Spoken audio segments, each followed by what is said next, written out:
The weather here in Baltimore, would it be cold? Would it be snowy? It is chilly, but it is a sunny day, and I guess if you're in New Orleans, it could be a heck of a lot worse, Brian Billick. You couldn't ask for a better day, and even on a bad day, the wind has never really been a factor in here. I can't imagine Drew Brees could have better conditions to take on this Ravens defense.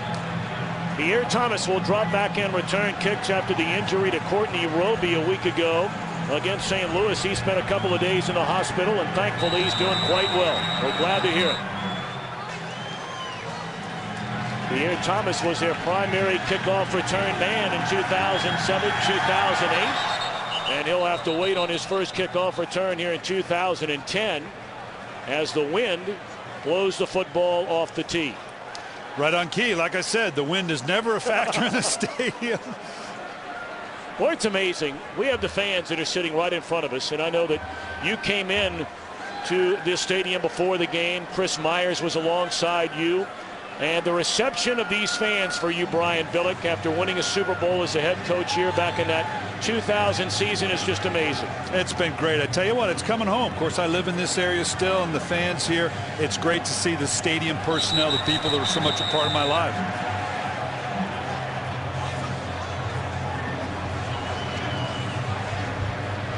Well, after blowing off the tee a second time, Haruki Nakamura is going to go ahead and hold it. And this always concerned me as a coach, because you lose a guy in one of your lanes. He'll get there eventually, but I hated it when we had to have someone come up and hold the ball, because it does affect the coverage lanes on the kickoff team. Billy Cundiff, the best in terms of touchbacks in all the NFL. This one will take a bounce, and Thomas from the 1-yard line. Healthy again, Pierre Thomas. And a pretty good return up to the 23-yard line, and that's where Drew Brees. Few players in the free agency area have made the impact that Brees has made on the Saints since arriving in 2006. 4 consecutive 4,000-yard passing seasons. Healthy again with Reggie Bush and Pierre Thomas. They are without their backup tight end, David Thomas. They feel like the interior of their line with Nix and Evans can match up with that great interior line of the Baltimore Ravens.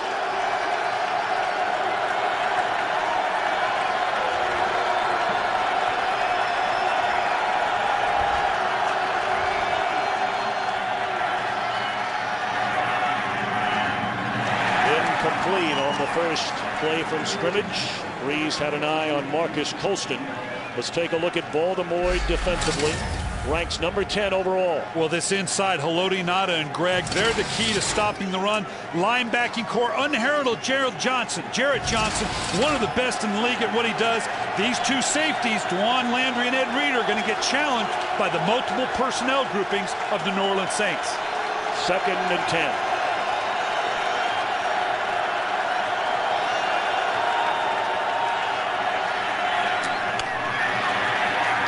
Colston, a short gain up to the 28-yard line. The first third down of the afternoon for Brees and New Orleans. Well, this is New Orleans Saints all over it. Last week against the St. Louis Rams, in their first 15 plays, they had 13 different personnel groupings.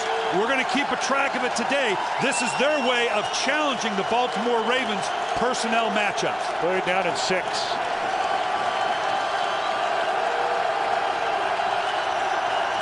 Blitz coming. Incomplete. He had an eye on Robert Meacham. Good coverage by Josh Wilson. He was the hero in the victory in overtime against Houston. A game-winning 12-yard interception return for a touchdown. Well, the secondary for the Baltimore Ravens was the question coming into the season, mostly due to injury. They're a deep group now, but they're going to be challenged by these multiple personnel and deep receiving core of the New Orleans Saints. Thomas Morstead to punt it. Ladarius Webb has become the primary punt returner since week 11 and is averaging over 10 yards per return. And a poor punt by Morstead. Takes a Baltimore bounce. Did it hit a player? That is a live ball. And all the way back at the 30-yard line, it belongs to the Ravens.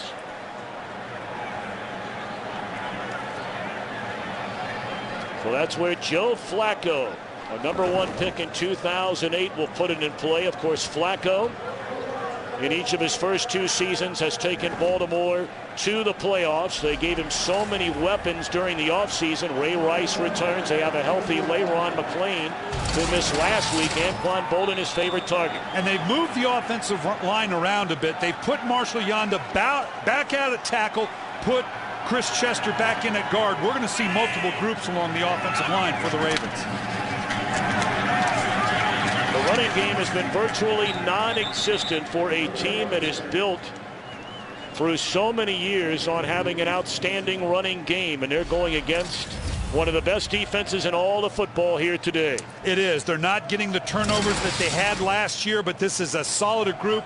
Jonathan Vilma anchors the inside, and the secondary, Roman Harper and Malcolm Jenkins, are going to have to come down to stop that running game of the Baltimore Ravens. They'll run it on second down, and they'll lose yardage. Will Smith coming up to drop Rice. That'll be a loss of 4, so third down and long upcoming for Baltimore. The Ravens have the second worst yards per carry average in the National Football League. Yeah, and they're getting beat up at home a little bit about the run-pass ratio. But compared to last year, they're actually running the ball more than they did last year. They're just not running it as well. Third down and 12. Flacco out of the shotgun for the first time.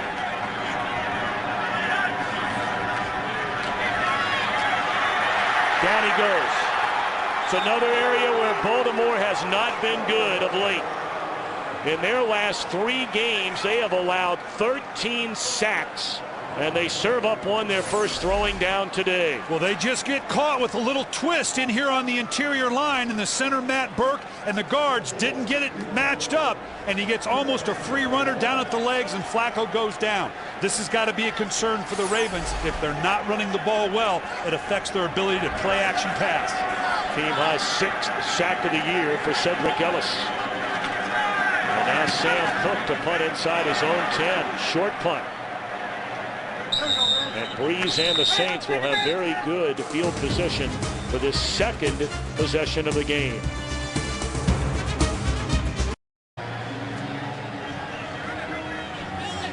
Welcome back to Baltimore. Second possession of the game for the Saints offensively. They went 3 and out for just the 25th time this year when they got it to start the game.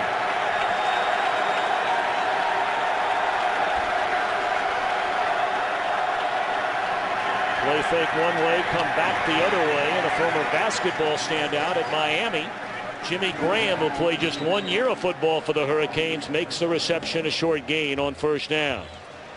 And it never ceased to amaze me that you can complete a pass off a play action. That was just a boot and waggle, and they haven't run the ball yet. Defenses just instinctively react to it. Jimmy Graham, someone that head coach Sean Payton's really excited about the potential of this young man. Huge target for Drew Brees.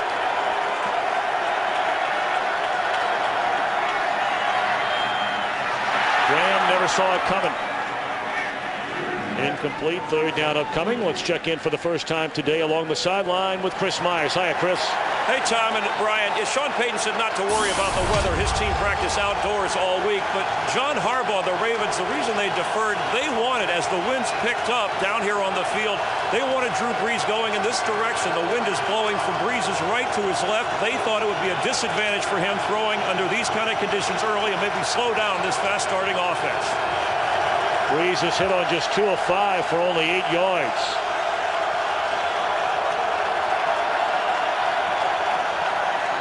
Five-man rush. Third down reception, good enough for a first down to the Baltimore 45 to Marcus Colson. And let's check in for the first time today back in L.A. with Kurt Menefee. A big matchup in the AFC South. Colts and Jags. Jacksonville wins. They win the division. But on the first possession of the game, it's the Colts on the scoreboard. Austin Collie with a 7-yard reception from Peyton Manning puts them up 7-0. Peyton definitely glad to see Collie back after missing 3 weeks. Look at that start for Manning. A big one for the Colts, and he delivers early. Reggie Bush, his first carry. and loses a couple of yards. Of course, Bush returned on Thanksgiving Day in Dallas after missing 8 weeks with a broken fibula, suffered in San Francisco in week 2. Last week had his most productive week, 81 all-purpose yards for Reggie Bush. And he's a big part of stretching a defense because he's in the backfield. You can put him out like a wide receiver. With Chris Ivory out, they need him more in the running game, but he's a big part of this multiple formation attack that New Orleans has. Ivory injured his hamstring last week, and a big gain for their leading rusher the last couple of years, and that's Pierre Thomas, and they're getting him back at just the right time after missing 9 weeks with an injured ankle. Well, we thought New Orleans would come out throwing the ball, and that's exactly what they've done. But now that they're getting into their sequences of 15 opening plays, you can tell Sean Payton knows they want to run the ball. He's got Chris Ivory down, but he's got Reggie Bush up, Pierre Thomas. He's got the people he needs to run the ball, but still, Drew Brees is the one that's going to win this game for him. Those were the people that led him to a Super Bowl. 3rd and a yard. And Thomas picks up the first down inside the 35, down to the 33. Tom, we talk about the multiple personnel groupings of the New Orleans Saints. Think about this now. You've got 5 positions you can work with. They have roughly 15 people, and I mean by that, Reggie Bush kind of counts as 2 as a running back and a wide receiver. You do that simple math, that's 125 different combinations that Baltimore has to prepare for, both personnel and formation-wise. Right.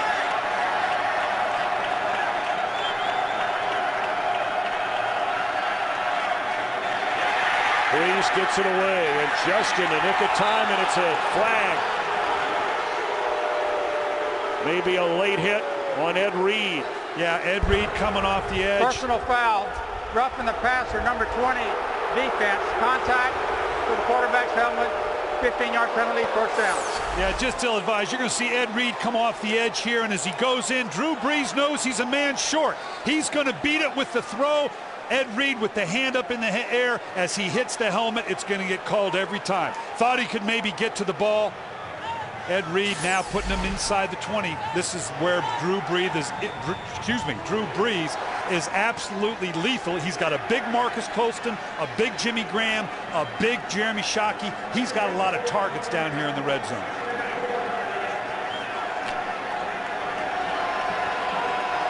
Big Zach Strief, offensive tackles in here at fullback. Wonder what they're going to do with this. Throw, of course. What a catch by Graham, and it's a touchdown. Jimmy Graham, the rookie out of Miami, his 2nd receiving touchdown of the year, and the Saints have jumped in front here in the opening quarter. This is unbelievable. This is just the definition, pure definition of throwing a guy open. Drew Brees throwing the ball the only place he can, reaches up with one hand like pulling down a rebound. You can see why Sean Payton and Drew Brees get that wily little smile about them when this young man's name comes up. So now Garrett Hartley for the point after. Brees throws his 29th touchdown of the season, that's 2nd most in the NFL.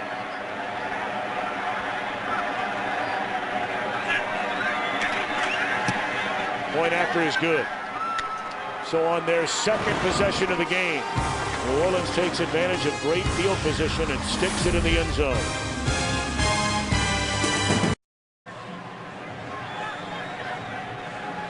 What a meteoric rise it has been for Jimmy Graham. We told you he played 4 years of basketball at Miami. Only played 1 year of football, and Brian Billick, that was in a part-time role, and now he's in a big-time role with the defending Super Bowl champion Saints. Well, Sean Payton told us this kid's a 3rd-round draft choice, but he said when it's all said and done, he's not sure this young man might not be one of the top 5 picks of that draft. That's saying a lot.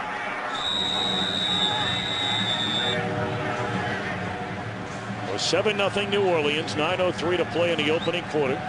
Thomas Morstead to kick it away. David Reed returned to kick off 103 yards for a touchdown in Houston last week. And he is hit and hit hard at the 23-yard line. Jimmy Graham said, enough of basketball, but I can still throw it down.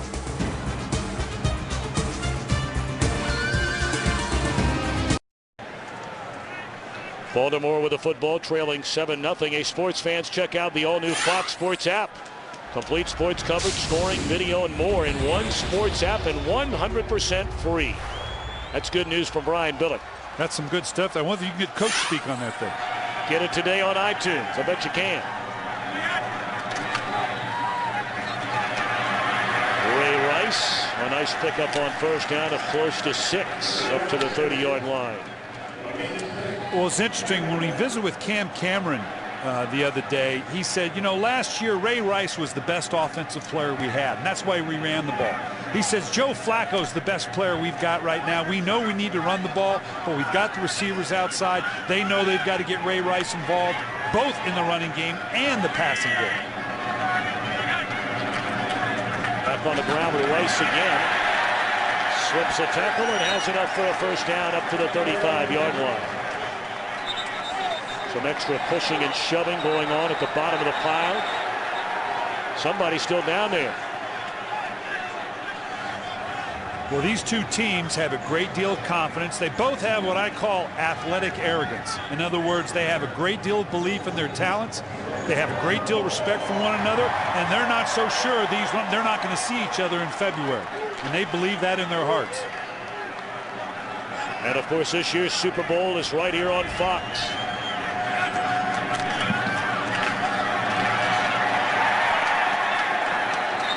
Rice for a third straight carry, and a flag comes in late after a gain of 5. Walt Anderson, our referee. Personal foul, unnecessary roughness, number 42, defense, hitting a player on the ground. 15-yard penalty, first down. That's the 5-time Pro Bowler Darren Sharper. Right at the end of the play, you're going to see him come in. Ray Rice coming down into here. Definitely going down, throwing the shoulder into the head. He was clearly down. Always a timing issue, just a little bit late for the officials' liking. Darren Sharper missed the first 6 games of the season due to knee surgery. Playing in his 9th game here today since returning. So they tack on 15. It's first down Ravens at the New Orleans 45. Rice again. Not much room this time. Runs right into Jonathan Vilma, the middle linebacker.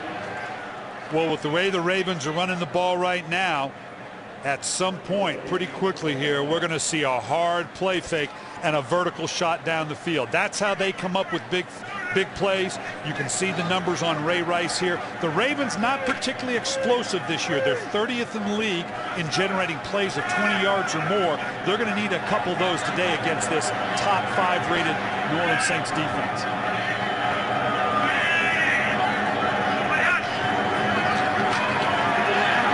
Set up a screen for Rice. And a gain of 9, caught from behind by Marvin Mitchell. And this is where you ask a defensive lineman, you know what? If it's too good to be true, it probably is. If you're coming to the quarterback unabated and no one's in your face, something's probably up. You like for that wide guy to recognize the screen. Ray Rice, one of the top receivers on this team, is very good at running screens. Third and less than a yard. And Flacco will keep it and has enough for a first down. While they move the chains, let's move back to Los Angeles and check in again with Kurt Menefee. When you've lost 6 in a row, sometimes it's better to be lucky if you can't be good. Kerry Collins of Tennessee has a pick, maybe not, tipped directly into the hands of Kenny Britt for 59 yards. A couple plays later, they scored a touchdown on 4th down, and Tennessee leads at 14-0 over Houston. Tom and Brian. Thank you very much, Kurt. Flacco escapes a sack and just throws it away. Of course, the Ravens today are playing without their perennial All-Pro tight end Todd Heap. That's back-to-back games that Heap has missed with an injured thigh/hamstring. And they like their 2 young tight ends they drafted this year. Ed Dixon they got in the 3rd round, and Dennis Pita, who they got in the 4th round. Not quite obviously at Todd Heap's level yet. They'll also rotate an extra offensive lineman in to do their unbalanced and big tackle formations to run the ball. Willis McGahee for the first time today. Picks up a yard. It'll bring up 3rd down and 9. Now for Greg Williams. We've been around him many times, a defensive coordinator the last couple of years with the Saints. He's not afraid to gamble and gamble frequently. What do you look for here, 3rd and 9? Yeah, I wouldn't be surprised by pressure because when you're 3rd and long like this, you're looking for the ball to get out of the quarterback's hands quickly, rally up and make the tackle. Anything short of the 9 yards, you win as a defense. Many believe Greg Williams invented the word disruptive. Well, he's got a good case for it. Yep, you can see they're all up. Got a whole lot going on right here. Good protection and wide open down the middle of the field. And on his way to the end zone is Dixon.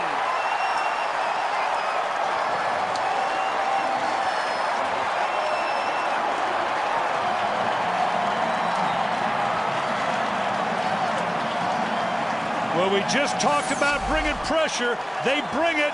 Joe Flacco's got a couple guys running free. Somebody forgot to follow the tight end leaking out of the backfield. I promise you, Dixon started out protecting, then leaked out. As easy as a 30-yard touchdown as Joe Flacco's had this year. First career touchdown for the rookie out of Oregon.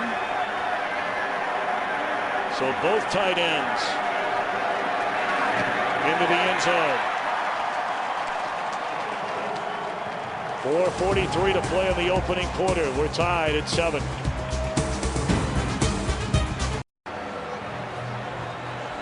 Seven game. What happened on that touchdown pass to Dixon? We talked about the pressure package. Vilma's in here. I don't know if he was confused or just saw that. You can see Dixon protects, the back stays in. He starts to green dog right now. Stop it right here. He stepped up. He thought he was going to green dog, meaning come after protection, and right there Dixon gets in behind him. I don't know if it was a mental error or he thought somebody else had Dixon.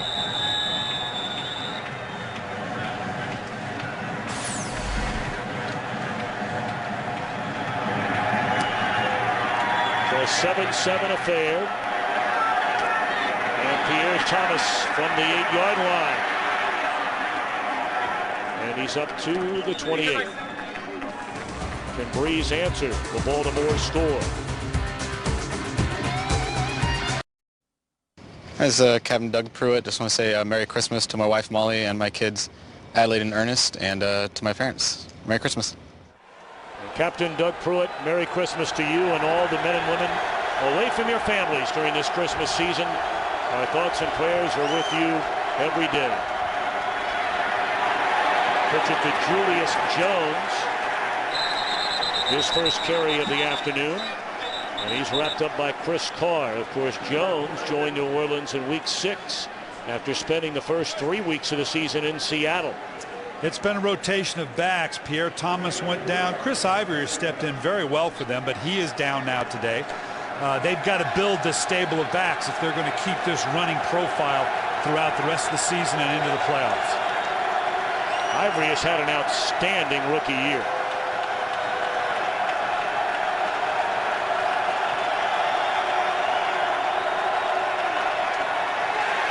Breeze just throws it away under heavy heat. Tavares Gooden along with Ed Reed in hot pursuit. I'm not sure what's going on here. Did not see a flag. I think the Ravens are claiming that Breeze should be whistled for intentional grounding, and now a flag does indeed come in after they talk it over. Yeah, if he gets outside the pocket. Intentional grounding, number 9 of the offense. The quarterback was outside of the pocket. However, the ball did not get to the line of scrimmage. First you can see all this pressure right here. This forces Drew Brees out of the pocket. You're going to see he doesn't know who's coming. It's a jailbreak inside. He's outside the pocket. Once you get outside the tackle box and get outside the pocket, the ball has to pass the line of scrimmage. It did not.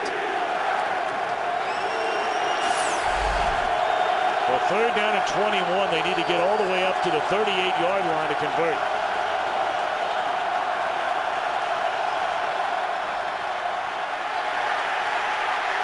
Breeze throws down the middle of the field and nearly intercepted by Ladarius Webb.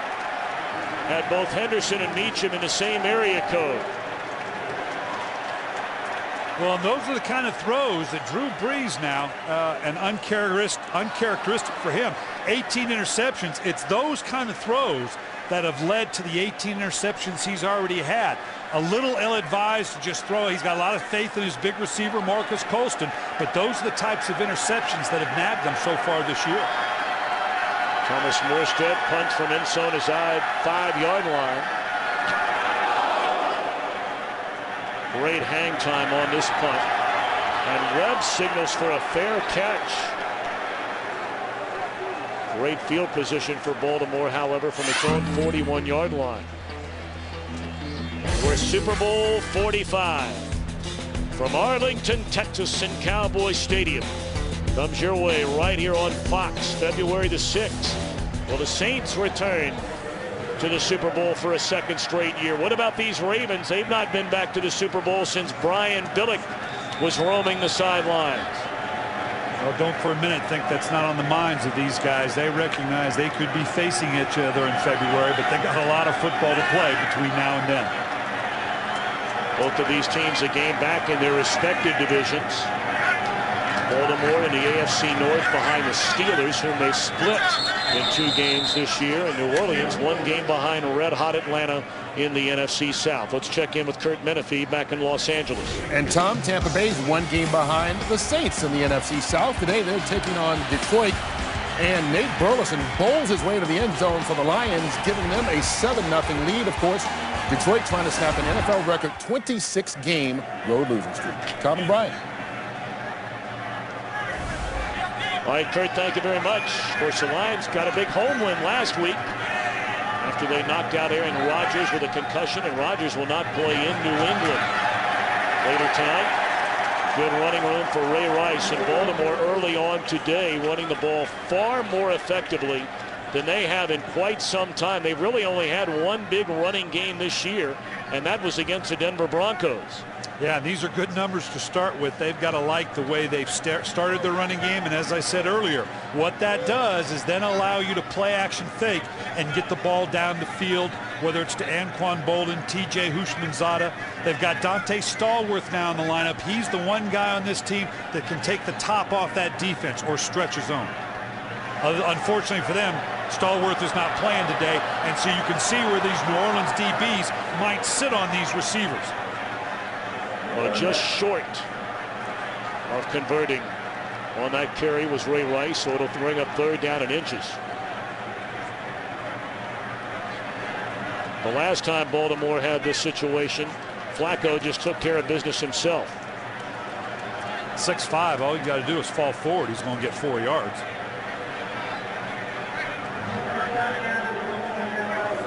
We'll bring 3 wide receivers to the sideline and bring in an extra offensive lineman. 7-7 game with 2:35 to play in the opening quarter.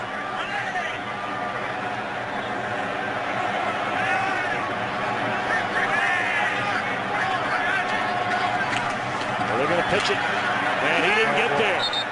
Will Smith turned him back into the inside, and then Danny Clark finished the job. And what does John Harbaugh do here? Does he think about going for it in midfield? Well, you're facing one of the best offenses in the National Football League, and to put them on a short field, you're not going to do that arbitrarily. I always struggle on a 3rd and 1 to turn and pitch the ball back to a guy now that is 7 and 8 yards deep. You got to gain 7 or 8 yards just to get back to the line of scrimmage. 4th down and less than a yard. They pitch it to Rice all the way down to the 29. And you see this type of play all the time. I want you to stop it right here. They haven't created an edge. They're all in here to come in and take care of the fullback. You give a quick little jab, then pitch it out. That's poor alignment by the New Orleans Saints. You got to have a guy that's as wide as the widest, deep as the deepest.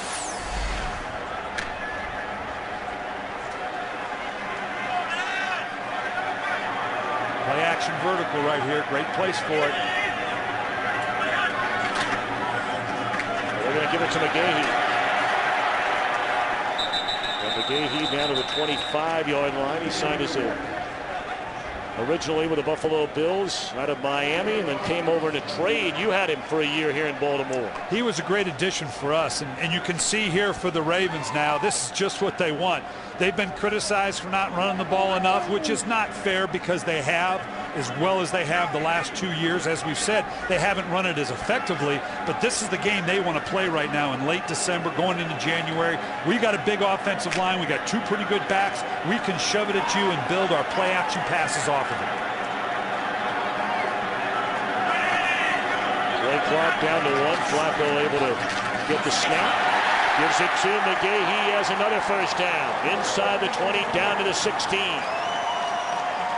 And everybody in the league wants to have a two-back combination, and they've got it here. Obviously with Willis McGahee, and you throw in Rice, that's a good 1-2 combination. A good first quarter. 7-7. Fox NFL Sunday continues after these messages.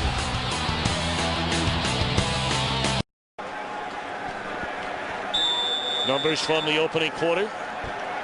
58 rushing yards for Baltimore. They had 63 in regulation and overtime in Houston last week. Flacco to throw. Incomplete. Too tall for the intended receiver, the rookie David Reed. And in visiting with Joe Flacco, for a young quarterback, I'm impressed with his ability and willingness to turn his back to a defense. Obviously, you run the ball the way they're running it now. You play action fake. You come out of it a bit blind. A lot of young quarterbacks aren't comfortable doing that. He is very comfortable because he knows a good play fake creates the one-on-one matchups outside. So their first pass play on this drive. The front 6 plays all on the ground, and they'll go back there to Rice. He's to the 10, which will bring up third down in less than 3. Well, for the Ravens, when you on the inside, Marshall Yanda, who they had moved out to tackle last week, you put him inside at guard and then back outside at tackle. I think he's more suited for guard. Chris Chester, they've got a guard. They're worried about his size, but so far they've run the ball very well inside with Chris Chester at guard. They've got to be pleased with the way they're pushing around this New Orleans line. First down and a touchdown for Ray Rice.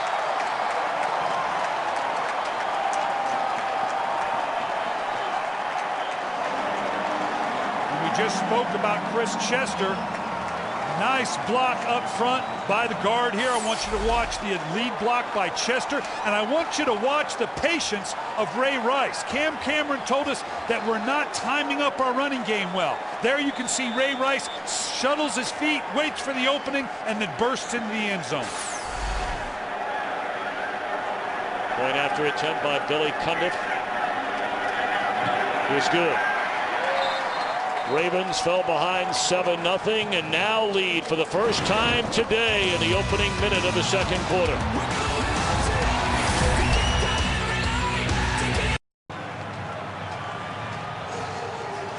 Nine plays, 58 yards. 8 of the 9 plays rushing, and all 58 yards came on the ground.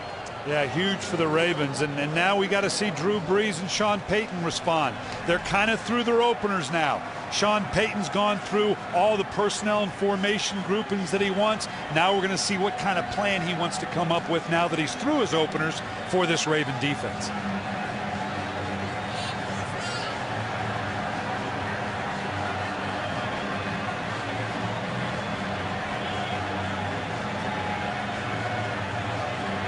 Saints come into this game having ripped off 6 consecutive wins. And the turnaround began with a victory over another team from the AFC North. That was that win over the Steelers down at the Superdome. Thomas from the 7. Flag down, and a good return by Thomas. The question is, will they bring it back? During the return, holding number 64, receiving team, 10-yard penalty, first down. Sean Payton, of course, led the Saints to its first ever Super Bowl title last year. Talked about the 6 consecutive wins, dynamite on offense and defense. And in 5 straight games, 30 or more points for the second time in franchise history. Meanwhile, here at home, not a kind place to visitors. since John Harbaugh took over, allowing fewer than 15 points per game, and look at the turnover ratio. My, oh my.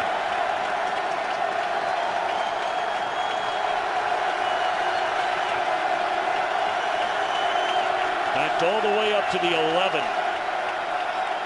Breeze to throw it. And behind the intended receiver, Lance Moore.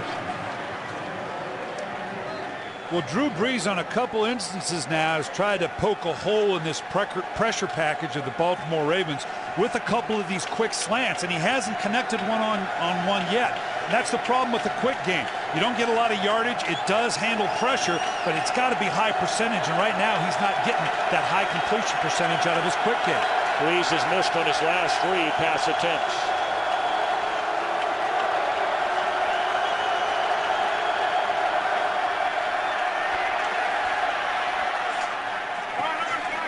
Had to lay that one off to Jeremy Shockey. Defended beautifully by Jared Johnson. 3rd down upcoming. Well, we talked about opening against the St. Louis Rams last week, the player formation distribution. And here you can see 13 different personnel groupings in the first 15 plays. So he has done all the probing he wants to decide where he's going in terms of the personnel and the formations. We're going to see what the plan develops into now.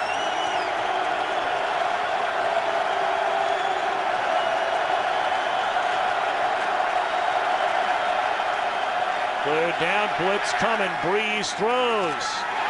Incomplete. Right into double coverage. Reed and Landry step for step with Colston.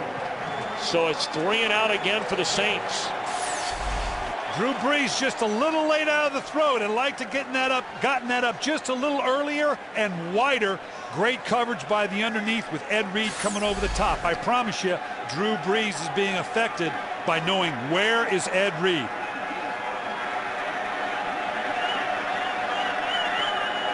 Baltimore should get very good field position again. As for a second straight time, Morstead punts from his own 5-yard line.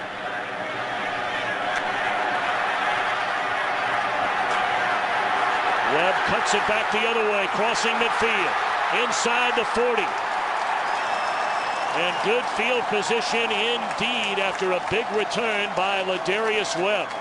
What a difference he's made since becoming their punt returner 3 weeks ago. And I want you to watch the way he sets this up. He baits them, then coverage or protection comes on the backside. He reverses field. So often you see big returns in the special teams play with that type of move. Draw them into one side and then reverse your field and go back to the opposite. 42-yard punt, 24-yard return by Webb. A 3rd-round pick a season ago out of Nicholls State.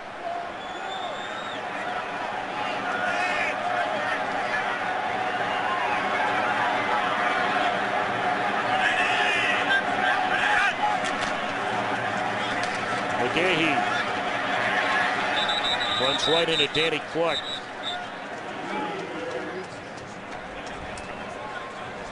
Well, the Saints, Tom, are a much better defense than they were last year. They haven't quite generated the turnovers that they had last year, but they're clearly in the top 10 in so many key categories, but we're not seeing it here because right now the Baltimore Ravens are pushing around the front 7 of the New Orleans Saints pretty good.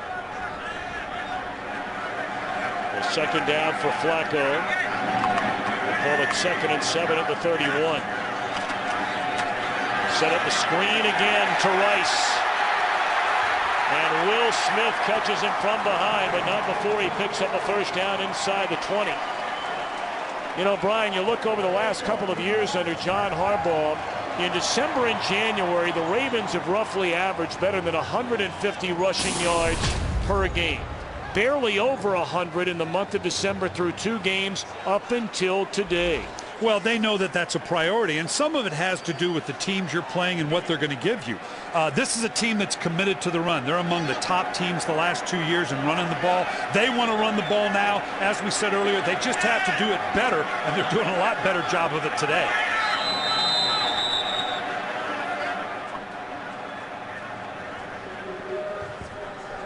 Flacco calls timeout. Baltimore knocking on the door again, leading by 7.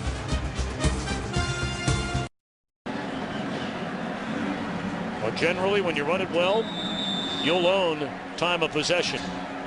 And the time of possession is useless unless it leads to points, and it has for the Baltimore Ravens. That's a good combination for them. Ravens leading 14-7. First down at the Saints 17. It's Rice again. And he's inside the 15 to the 14, tripped up by Roman Harper. Let's go downstairs to Chris Myers. Well, Tom, Bryant's been talking about the Baltimore running game. It's not that they wanted to go back to it. They never left it. They just wanted to be more efficient. And the two things Cam Cameron, their offensive coordinator, said weren't working: impatient play calling and backs pressing, trying to make a big run and messing up timing of the line. And that was one of the things they talked about after the last drive. Timing has been good. Usually you think of timing in a passing game, but the timing in the running game is working for the Ravens. They're talking about it on their sideline when they're not out running the football. Rice for close to 3. It brings up a third down. They need to get just inside the 8-yard line to convert. And we saw that timing that Chris is talking about on the touchdown play. Just that subtle hesitation. Let the line develop itself. Cam Cameron talked about the backs weren't timing up with the offensive line. They were pressing the hole too quickly. If it's something as subtle as getting that timing down, they got a big offensive line, they got two pretty good backs, there's no reason to think that the Baltimore Ravens running game isn't going to be able to sustain themselves through the rest of this playoff drive.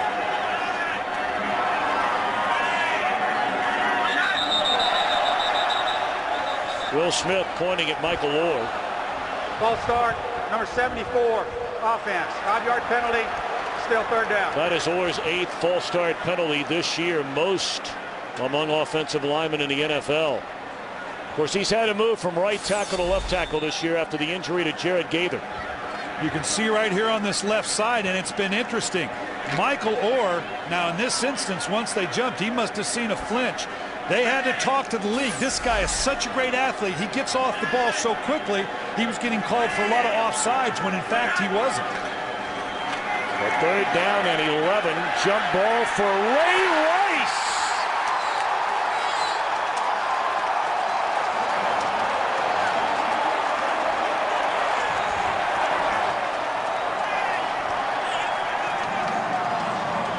What a perfect throw by Joe Flacco. This is like dropping it into a bucket 20 yards deep. Ray Rice is all of 5'8". This isn't throwing to a big Todd Heap and go up and get it. You got to drop it into the bucket perfectly, and Joe Flacco did to Ray Rice for the touchdown. Dropped it right in there behind Shanley and in front of a charging Darren Sharper. 21-7 Baltimore. 21 unanswered by the home team.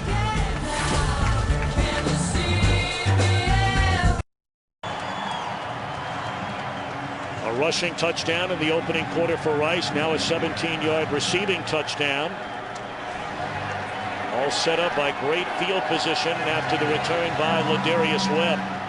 And Greg Williams looking for answers on that Saints sideline. Well, he's doing everything he can. He's dropping safeties down in the box. He's moving linebackers around. But right now, he hasn't cracked the code of this running game of the Baltimore Ravens.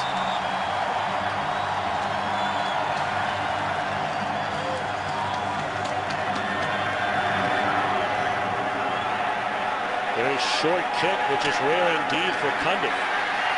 And Thomas brings it up to the 35-yard line. Of course, when you're down to the final 3 weeks of the season, Brian Billick, you're always scoreboard watching. The Giants have jumped all over Philadelphia 14-3 in the NFC East. Dallas 13-7 leading their rival Redskins in the second quarter. And Tampa Bay fell behind but rallies to go in front by 7. The biggest game in a number of years for St. Louis today. How about that?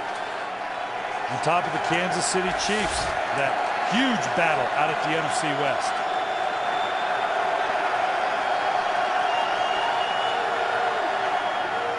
Julius Jones runs right in to Elodie Nada.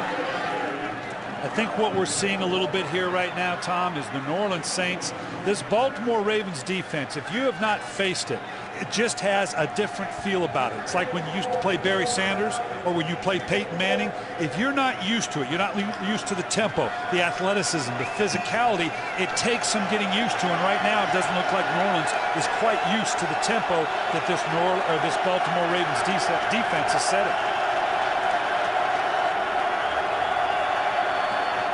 Flag down, free play perhaps for Breeze, and he's going to try and make the most of it. Looking for Meacham. And knocked away. Good coverage by Ladarius Webb. But again, a flag down.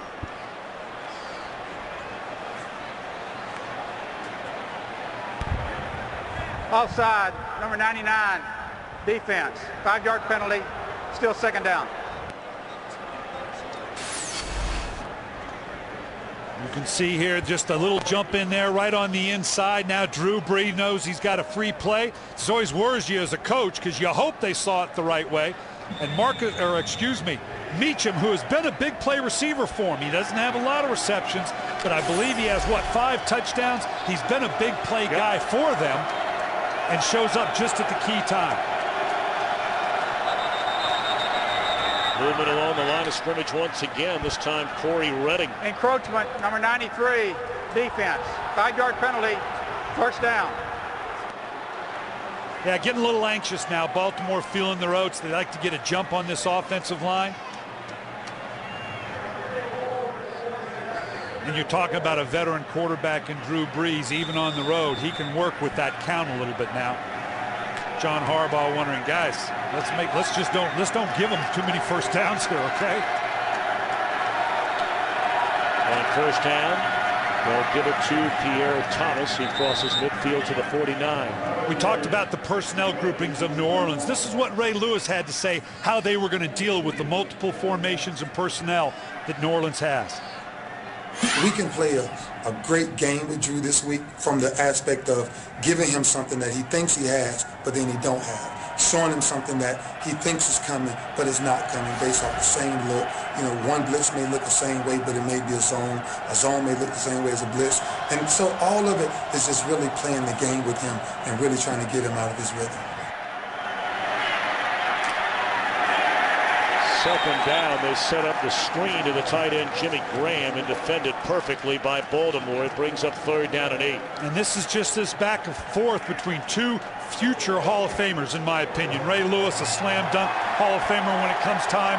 Drew Brees certainly on a course for that. And this is this constant back and forth. Ray Lewis, the quarterback of the Baltimore Ravens defense, giving him different looks, baiting him into some things that maybe he's not quite used to seeing. Even though we're only in second quarter, this feels like a big play for the Saints. It does. They need to sustain this drive right here. Nobody's better than them in the league in third and longs. They need to convert right here. Brees. Sacked. The middle of the pocket collapsed. And that's one of those looks that maybe confused Drew Brees just a little bit. You see in simple 4-man rush here. They bring the late pressure by the safety once the back is involved. Secondary-wise, I don't know what Drew Brees thought he was going to get. He had to hold on to it. It wasn't clear-cut to him. Right now, this chess match between Ray Lewis, the Baltimore defense, and Drew Brees is in favor of the Baltimore Ravens. Heavily in favor. Only 49 yards of offense for the Saints. Webb, a fair catch. Inside his own 20, his own man ran into it. Crowd looking for a flag, none coming.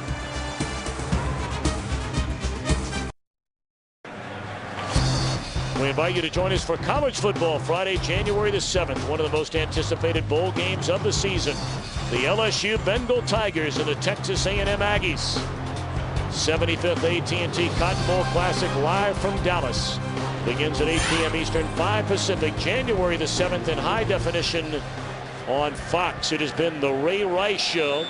That was a pretty regular act last year, not as frequently this year. Yeah, when we said Cameron says that Joe Flacco's now his best player, doesn't mean Ray Rice got bad. It just means Joe Flacco got a lot better. Rice going to get it again on first down.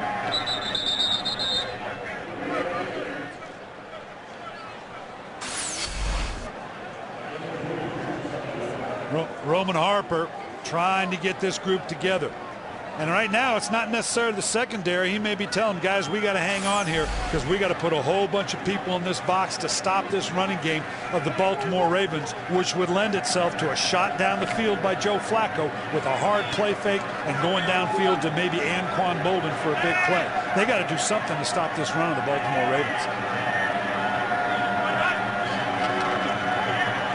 Harper in pursuit of Flacco, able to get it away to Dixon, but Vilma drops him back at the 20. That'll be a loss of 2. And again, let's check in downstairs with Chris Myers. And Tom, behind the Saints bench, Roman Harper paraphrasing, he was indicating don't bite on what Flacco does. They're worried about the run. He was still in awe of that throw by Flacco for the touchdown pass. Also, Jabari Greer, starting corner with a lower leg injury on the bike, trying to get back in. He's out for the moment, so Lee Torrance in at corner, an injury in the Saints secondary. Let's go back up to Brian and Tom. All right, thank you, Chris. Here you see Torrance at the bottom of your screen, number 24. And they're trying to pick on Torrance, looking for Mason. All the way to the 37-yard line. Another beautiful throw by Joe Flacco. And we talked about the ability of Baltimore to get the ball down the field. They don't have that guy who can stretch it, but watch Derek Mason here with a double move. Subtle sets, gets the hand by, and the DB was waiting to jump on the out route. Mason going right by him. Not necessarily a guy with big speed, but it's amazing how often Derek Mason can get behind a defense without having great speed. Down to 5:15 to play until halftime. And Baltimore trying to tack on. First touch today for Bolden. And only picks up 2. Bolden, 59 receptions, their leading receiver. Not piling up the yards like he did in Arizona. This is his first year with the Ravens. No, but he's been a huge addition for the Baltimore Ravens. He gives them a physical presence at wide receiver, not just obviously in catching the ball, blocking down the field, that they've not had here in combination with the T.J. Houshmandzadeh, the precise route running of a Derek Mason. This is a solid receiving core.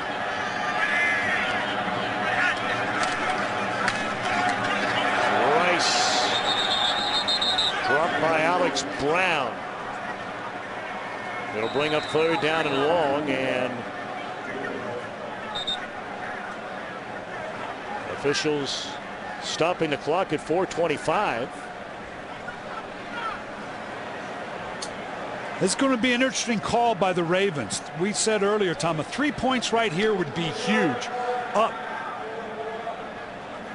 That's why we had to stop at the clock. I beg your pardon, Brian. It was a timeout by the Saints. Okay.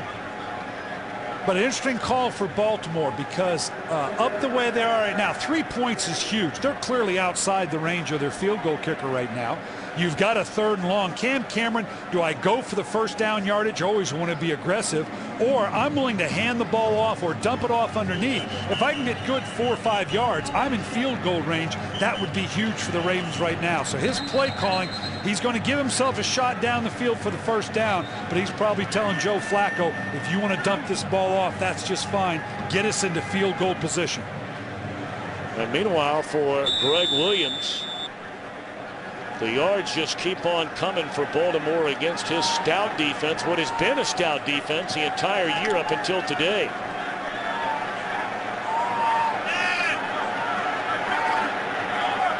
I'd watch for Anquan Bolden right here in the slot. The go-to guy for him on this 3rd down. Oh, goodness. This will be against Baltimore.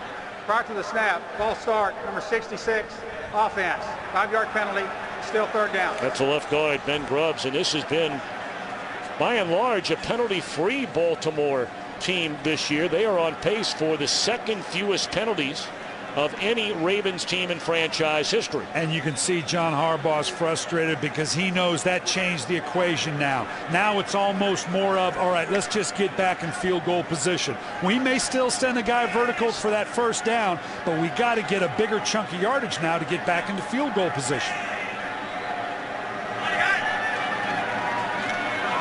Only a 3-man rush. Flacco drops it off to Rice, and he is wrapped up at the 34-yard line. This would be roughly a 51-yard field goal try. Do you think about going for it here on 4th down? Yeah, you know, I don't know that a punt depends on the faith you have in your punter to drop the ball inside the 20-yard line. Well, they got the best in the business with that because Sam Cook leads the world in that category. Yeah, but it looks like they're going for a field goal here. They have the faith in the leg of Cundiff. He's got a big leg. The wind, like I said, you can see the markers here, not real huge. This is a long old field goal. You hope it's not too flat and gets blocked. He's only hit on 4 of 13 from 50 and beyond in his career.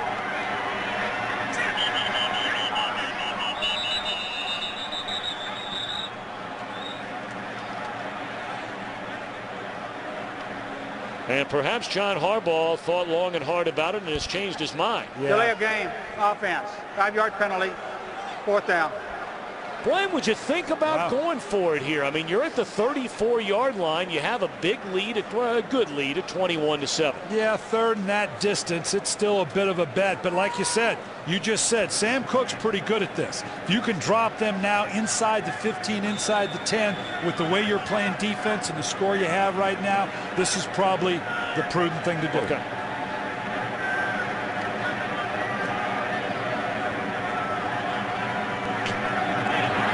Cook is on pace to tie the all-time NFL records for punts inside the 20.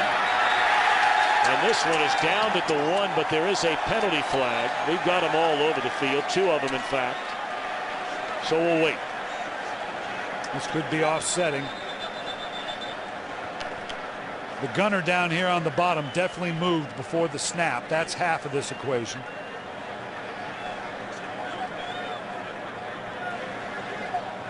Now there's a sideline involving a gunner. You were right in the thick of that news after what happened with the New York Jets last week. Well, right now John Harbaugh is trying to figure out whether I'm going to have to punt this thing again or I'm going to get back. If they get backed up, it actually suits them better. I don't know what's taking so long to sort this thing out. Yeah. The offsides here at the gunner on the bottom, and then obviously holding at the top end. So it's offsetting. They're going to get a chance to kick this thing again.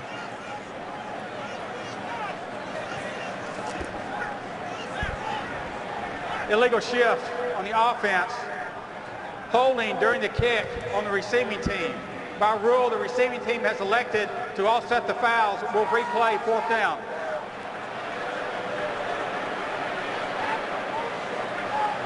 Well, Cook was near perfect. He wants, obviously, he didn't want to give Cook another shot at it, but this thing went out on the 1 or 2 yard line.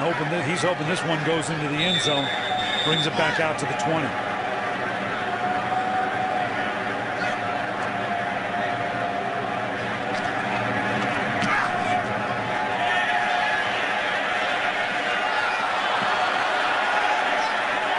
We'll get the job done again. I mentioned there's been a lot of talk about the sidelines in the NFL after what happened with the Jets last week. Chris, how about that? Yeah, the league sent out a memo reminding teams of the rules and enforcing sidelines, and they've always been clearly marked, but we always don't pay as close attention. Obviously, the white stripe area during game activity is for official use only, off limits, and then this clear barrier in the Ravens sideline back to this yellow line, is where only active players who are substitutes or coaches are supposed to be. But obviously, players who are excited about the game forget about the boundaries, and that was something Rex Ryan and his team were accused of going beyond the boundaries. I know he learned from you, Brian Billick. Well, there's a shot. And a completed pass down the middle of the field to Marcus Colston. He's up to the 35. Of course, you were in the news in New York after visiting with your old buddy Rex Ryan. He didn't learn well enough because you don't line them up straight. If you're going to do that, stagger them. Make it harder for the guy to get down the field. So this is where New Orleans is lethal now. Drew Brees is in his element when you're going to allow him to spread it out. Plenty of time for Brees and the Saints. 2:45 to play. Reggie Bush in the open field and a nice tackle.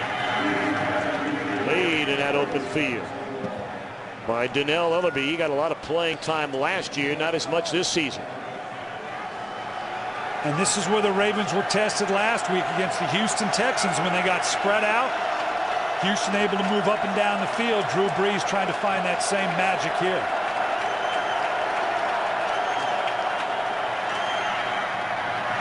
Bush beat Ray Lewis, and he's down to the 38-yard line. That'll take us down to the 2-minute warning. So Brees and the Saints marching down the field for the first time since the opening quarter.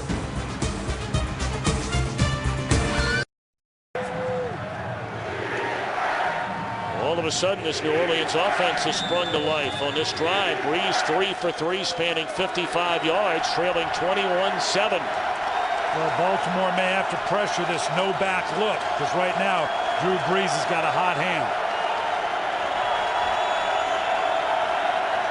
First down at the Baltimore 37. They set up a screen to Reggie Bush. And he's inside the 35 to the 33. Clock at 1:50 and counting. Saints have 2 timeouts remaining. We have them in Christmas lights for you this week. Oh, I like that. I like that. 2 timeouts up in here. Obviously, they're in great shape. Dangerous throw, but a catch is made, and losing his footing is Devery Henderson, or that would have been a touchdown. Yeah, he is very upset he lost his footing there. And we said, what do you have to do? You're going to bring some pressure. You can't let Drew Brees slice you up. But when you bring pressure, you have man in behind it, and against this group, that leaves you vulnerable.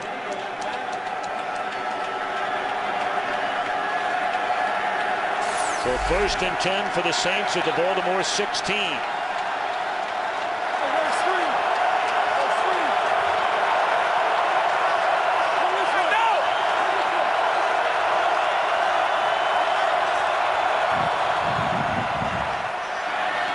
Bush beats Webb, stays on his feet, and he's shoved out of bounds, although the clock will continue to run at the 11-yard line. Perhaps Bush should have thought better of that and just step out of bounds once he beat Webb on the first try. Yeah, once he saw it was bracketed in, at that point the time is more important than the yardage. But they're still in great shape. They've got the 2 timeouts. Drew Brees a master at this 2-minute offense. Back to no back.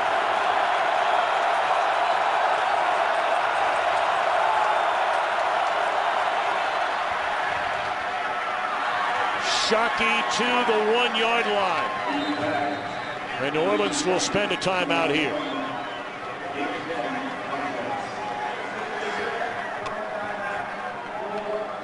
Well, you can see here, Shockey's in here. They're going off to a zone. We just saw Baltimore bring pressure, get beat versus man coverage. Now it's just zone coverage. Safety over the top. The linebacker not able to keep Shockey from getting to the inside. Drew Brees going to his big tight end, and clearly he's down the 1. They want an orchestrated call here. That's why they called timeout. They still have a timeout left with lots of time. New Orleans in great position now to strike back and bring this back into a 1-score game. So 5 new bodies check in from the sideline, including Heath Evans in the backfield, an extra tight end, and Jimmy Graham. Brees 7 of 7 for 91 yards on this drive. And we'll see if they're just going to hand it off to try and bring it within 7. They're in the I formation.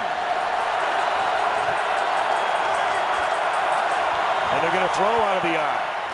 Thomas. And he's denied the end zone.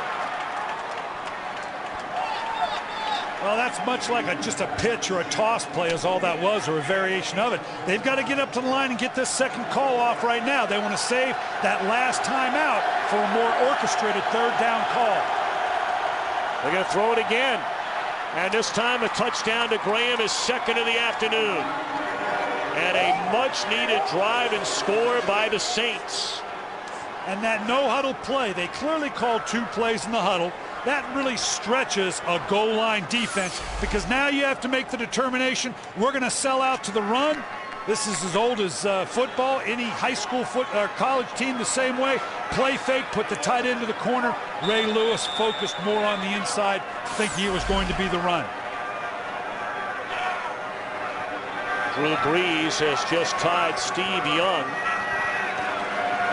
for 21st on the all-time touchdown pass list, 232 in his career. Looked like for a minute here that Ray Lewis, oh, there's a hold there. They got away with it. I don't know why you're having to hold the fullback. Ray Lewis, for a minute, you can see him looking back inside. I think somebody else was responsible for Graham. Lewis got caught trying to cover.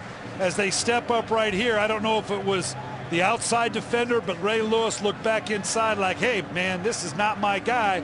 You're supposed to be with the outside receiver.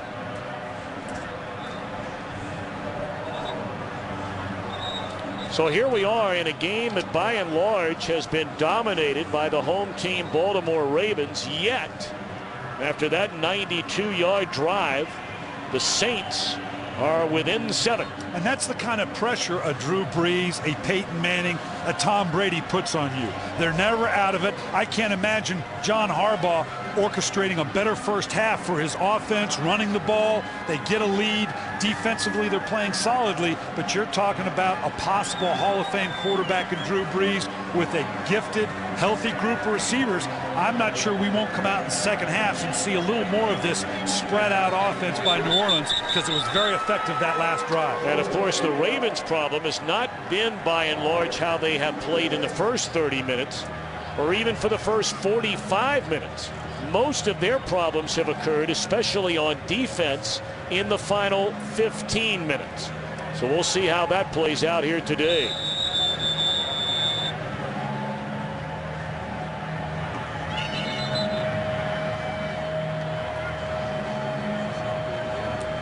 Well, the question for the Baltimore Ravens coming into the season, Tom, was about their primarily their secondary.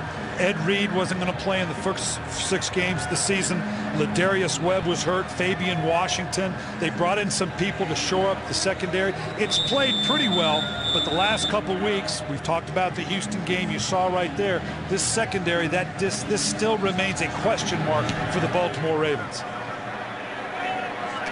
Line drive kickoff picked up by Parmalee, and he has some daylight in front of him, still on his feet. And all the way up to the 47-yard line. There's 14 seconds remaining.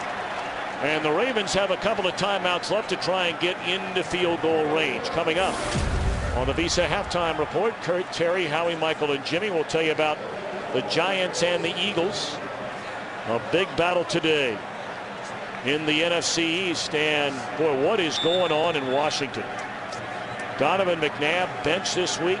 Redskins are in Dallas. It has been a tough first year for Mike Shanahan. Yeah, he's trying to establish a culture there in Washington, and so far it's not coming together. Flacco to throw it. And it's knocked down. Played nicely in the secondary by Tracy Porter, who missed 4 games this year after knee surgery, but he's a good player. Yeah, he does. He took a chance here now. He undercut this thing. Had he missed this thing, this was going to put them into scoring position.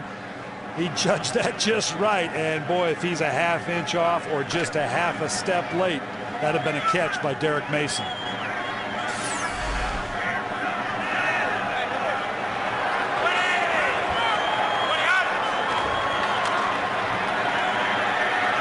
He's going to have to just cut it loose now. He's going to be out of time. Still on his feet and throws into the end zone, and it's batted away. Darren Sharper making sure no one wearing a Baltimore uniform would get their paws on the Hail Mary. A very entertaining first half. Baltimore leading New Orleans 21-4 time. And we'll be back to Baltimore in a moment.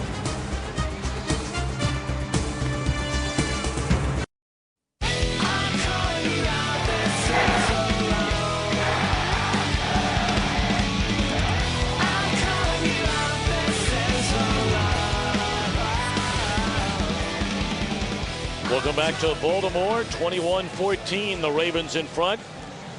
You can follow your favorite team all season long. Go to iTunes.com/NFL. Two teams that plan on playing well into the month of January. And 7 points separate them at halftime. Let's go to our Billick breakdown. Things to look for here in the second half. Well, Baltimore wants to keep doing what it's been doing, and that's run, baby, run. Where are the big plays? New Orleans going to need some big plays to get some scores against this Baltimore defense. And third down conversions. New Orleans #1 in the league in third down conversion, only 2 of 6 today.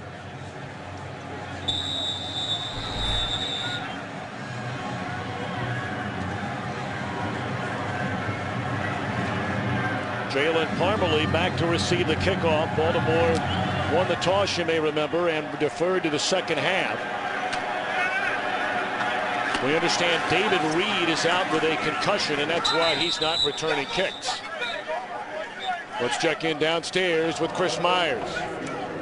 Well, Tom, the Saints spread offense that worked so well at the end of the first half, I asked a rather tense but confident John Harbaugh if he thought he'd see it again, and he snapped, "I hope so. We'll be ready for it." He made it a point to say his defense would be okay in the second half. Now, Sean Payton told his team at halftime, "We're healthy, we're well rested. The Ravens came off a short week. We'll have the edge, even though it's on their turf here in the second half." And Sean also said defensively they'll make some adjustments to try and plug up the run and force Flacco and the Ravens to throw. So back upstairs.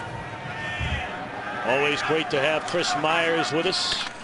Was last week and is again this week. Well, there's an early adjustment. A first down carry and a 1-yard loss. New Orleans got on the board.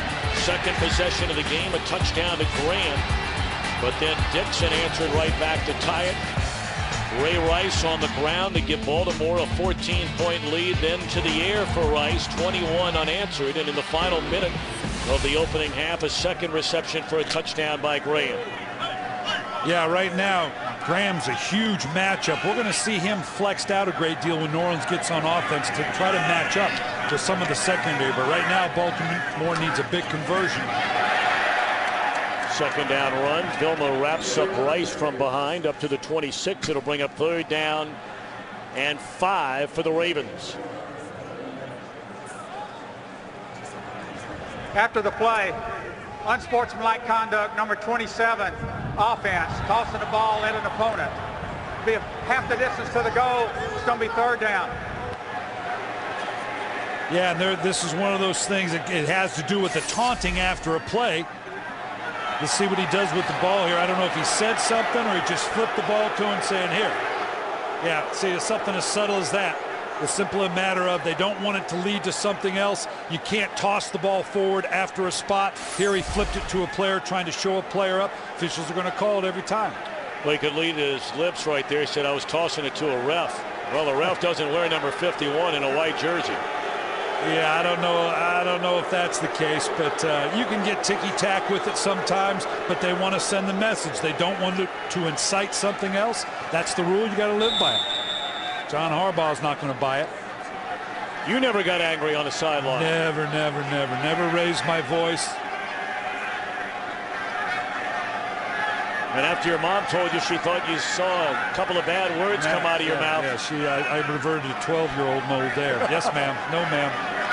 This is not a down and distance Baltimore wants to be in much. Flacco all day to throw, now flushed out of the pocket, rolling right, and he'll just run out of bounds. So New Orleans should get very good field position after that penalty against Ray Rice.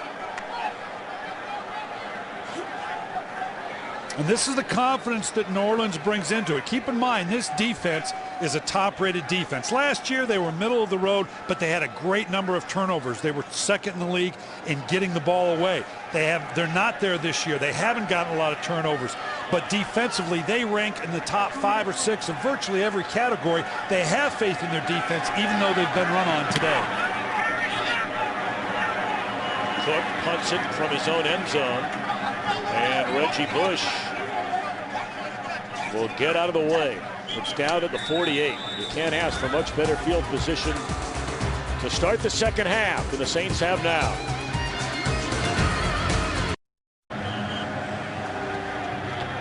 Saints crowned champions of the National Football League for the first time in franchise history a season ago.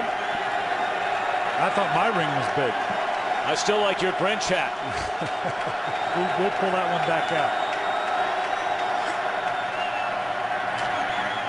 Pierre Thomas on New Orleans' first play from scrimmage offensively here in the second half. He gains a yard. No Chris Ivory for those of you just joining us. Talented rookie running back out of Tiffin is out with an injured hamstring.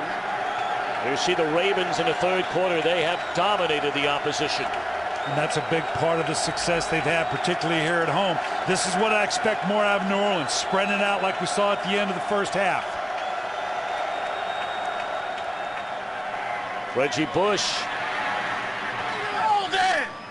inside the 45 to the 44-yard line. It'll bring up 3rd down and 2 for the Saints. Boy, it's huge having Reggie Bush back for them. Their ability to move him in and out of a running back alignment, receiver alignment. They say he's 100% healthy. He looks good, but Tommy doesn't look like he has quite that burst back yet. Well, they mark it in the 45, so it's 3rd down and 3.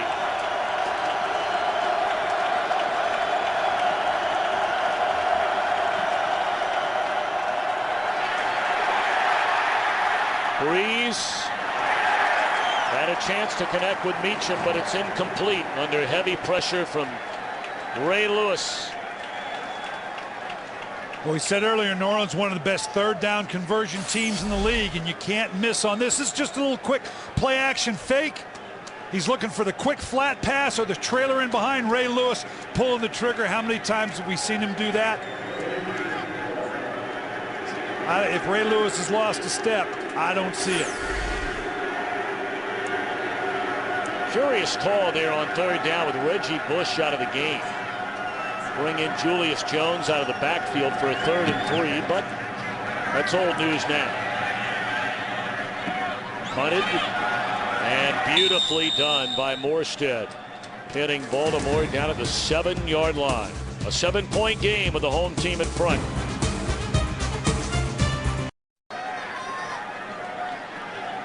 Brian, this is one of the more staggering statistics I have seen in a long time. A team 9-4 on the year. They have not scored an offensive touchdown in the second half of a game since they lost in Atlanta on November the 11th, week 10. They've had 3 touchdowns on returns of interceptions and a kickoff return by Reed last week. First down, incompleted pass by Flacco. Like to welcome the men and women in uniform serving around the world, watching our telecast today in 175 countries on AFN, the American Forces Network. We thank all of you and wish all of you a Merry Christmas. All of you so far from friends and family. We hope you're enjoying the telecast, and God bless you all.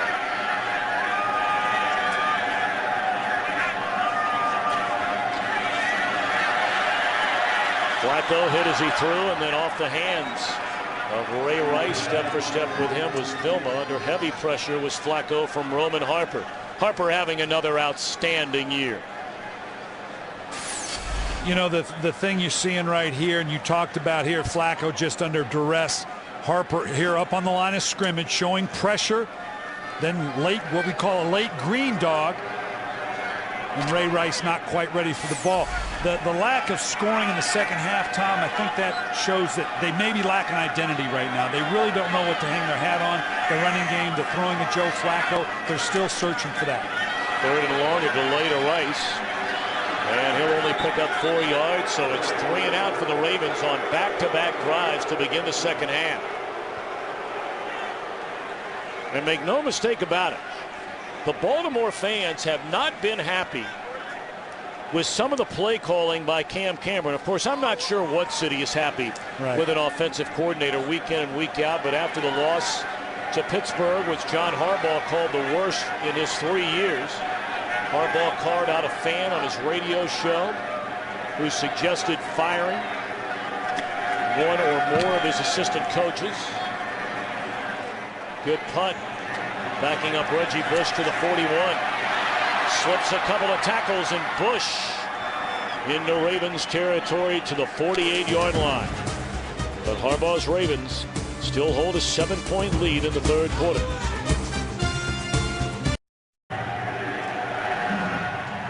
Baltimore Ravens have earned 6 postseason appearances in their 15-year history. And since 2000, they trail only Indianapolis, New England, and Philadelphia for most playoff appearances. First down carry for Reggie Bush. He picks up a couple of yards. And, of course, Brian Billick, you were the guy who started that run. You took over in 1999. The next year, won a Super Bowl in that 2000 season. You know, the one thing that I think surprises a lot of people as New Orleans goes into their hurry-up offense, much has been made in the past of the coaching trees, if you will, going back to guys like Paul Brown and Bill Walsh. His timeout is called by Baltimore. You know, later Mike Holmgren. But you know, you look around the NFL and the college ranks right now, and how many guys started or coached under you when you were here in Baltimore? Guys like Jack Del Rio, Marvin Lewis, Rick Neuheisel, now the head coach at UCLA, Rex Ryan with the Jets, Mike Singletary, you brought him back from being out of football for nearly a decade, and of course Mike Smith, who is the head coach of the Atlanta Falcons, who happen to have the best record in the National Football League. I think that's a great testament to the job you did. It's good people, you know, and I'm not sure I didn't get more out of the equation than they did. And I give credit also to Ozzie Newsome, Steve Bisciotti, Art Modell for creating an atmosphere where that was important. We wanted to nurture the ability for coaches to go on with the idea that if people saw that as an avenue to better their career, they would come. So that was a great group of young men to be a part of. Second down, Breeze guns it down the middle of the field, and that is a first down catch for Jeremy Shockey. So while they move the chains and the Saints in the hurry-up mode on offense, they're going to get it right back up to the line of scrimmage, and now they will go into a huddle. Let's check in quickly with Kurt Menefee in Los Angeles. Jacksonville stopped on 4th down by the Colts defense. Indy's offense turning it into points. Donald Brown, 43-yard touchdown run. Indy needing the win to stay alive in the playoff race. Needed 21 to end of the third. Tom and Brian. Got to wonder when all is said and done if anybody's ever going to make a legitimate run in Indianapolis. Yeah, they just that pedigree is too deep, too strong. Wide open is Colston. And a touchdown saving tackle by Reed, but it's a first down to the Baltimore 19. They set this up earlier. This is a well-orchestrated play. You're going to see Reggie Bush come into motion. They fit with a quick pump to get the linebackers to come up to what looked like was going to be a quick outside screen, and came over the top to the big Marcus Colston. Nice, well-orchestrated play call.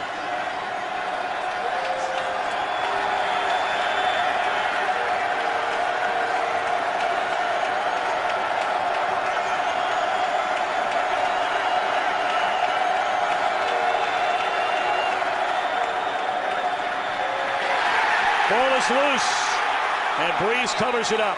It was stripped away by Jarrett Johnson, and after Johnson just whiffed on covering it, it went right back into the arms of number 9.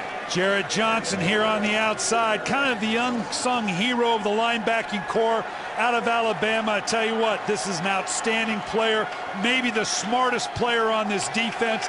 Times it up perfectly, dips underneath Bushrod to strip the ball from Drew Brees.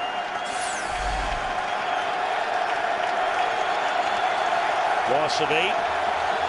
Johnson playing in his 111th consecutive game here today. Inside handoff to Bush. He got bottled up in some traffic down to the 24.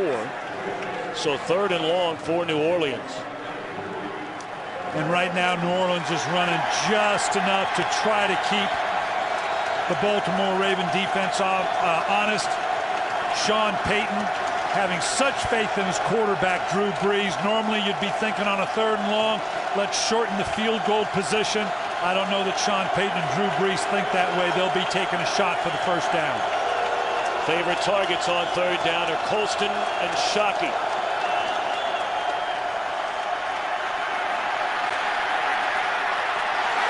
Stripped away. And again the Saints recover.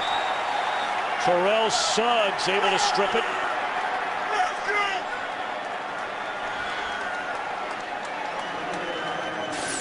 This is a nice job of Suggs coming inside. Starts to lose contain. Breeze breaks outside. Suggs not going to give up. Again, just like we saw with Jarrett Johnson, well-timed, stripping the ball from Drew Brees. Drew Brees trying to direct traffic down the field. Thought he had Lance Moore in the corner. Suggs coming to the rescue and knocking it out just at the last minute. 47-yard field goal try by Garrett Hartley. Chase Daniel takes a snap, and he draws it right back down through the uprights to get 3 and a 4-point spread.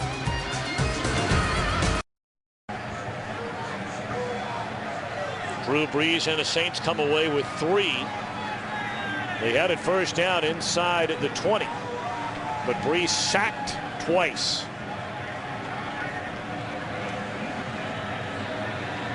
Hartley, the 47-yard field goal, and it's a 21-17 Baltimore lead. New Orleans jumped in front in the opening quarter, 7-0. Baltimore scored 21 unanswered. The last 10 points have been scored by New Orleans. Parmalee.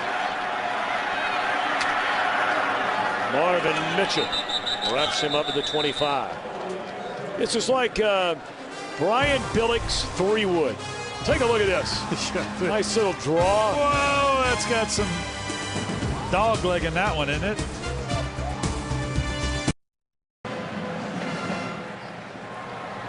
(21-17) Baltimore in front.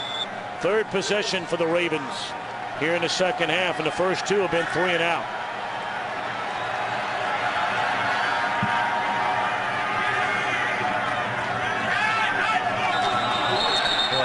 That looked like Michael Orr again. Well, and the fullback stepped up. Start, number 33, offense. 5-yard penalty, still first down. Layron McClain. You know, we've seen a couple of that by the Ravens. Uncharacteristic of the Ravens. You talked about the first 2 series, 3 and outs. Now they got to start on a 1st and 15. They got to find that composure at home when you're talking about going up against the reigning world champions.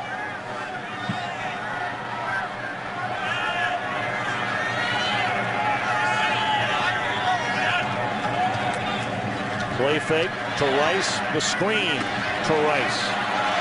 Breaks a couple of tackles. Still on his feet. Crossing midfield. What a run by Rice. Screen game has been awfully good to Baltimore today. Ray Rice looking a little like Michael Turner from Atlanta. Now you're going to see him just set and then drift to the outside. The rush almost gets home on this screen. And then Ray Rice, look at how low to the ball or ground he is. Just underneath, and you can't bring him down with an arm tackle, even with a full-on hit. This guy just runs through it. Reminds me, as I said, a little of Michael Turner in terms of his ability to run through tackles.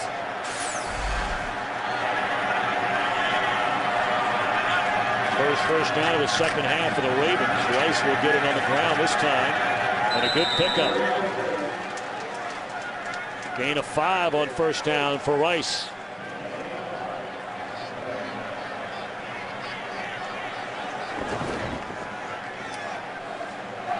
Well, you see Rice, 20 rushes, 79 yards, 80 yards on his 5 catches and a touchdown running and receiving.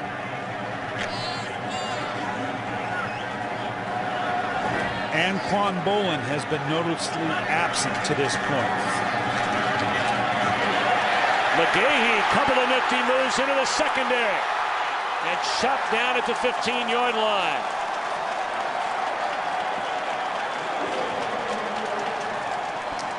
And again, watch the timing of it. Watch the slight hesitation.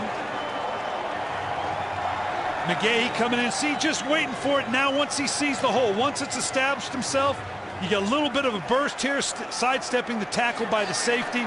The timing of the running game of the Baltimore Ravens is much better today than it has been in the previous 3 and 4 weeks. Well, they run for 120 yards today. That's more than their last 2 games combined. McGahee again. Inside the 10, down to the 6-yard line.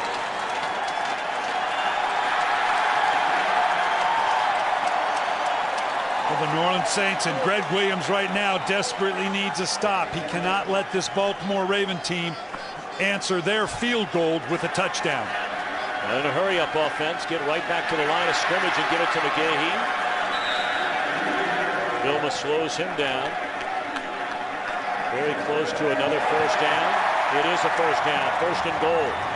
And Vilma's shaken up.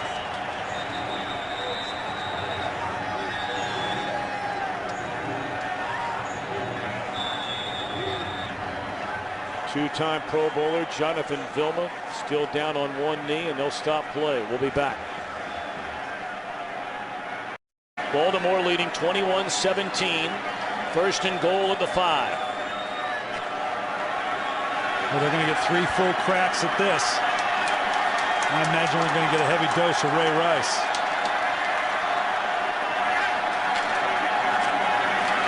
On 1st down, nothing.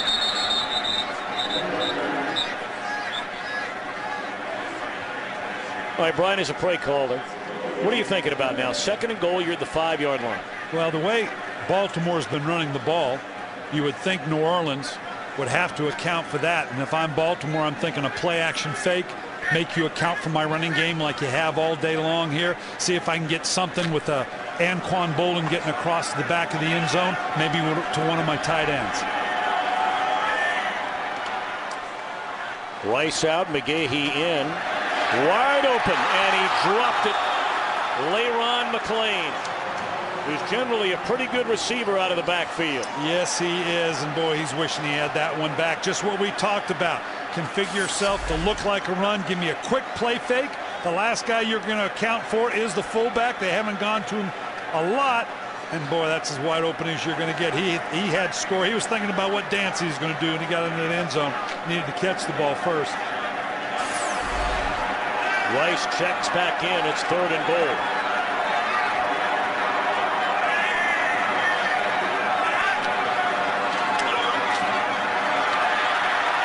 And down goes Flacco back at the 15-yard line in the arms of Jimmy Wilkerson.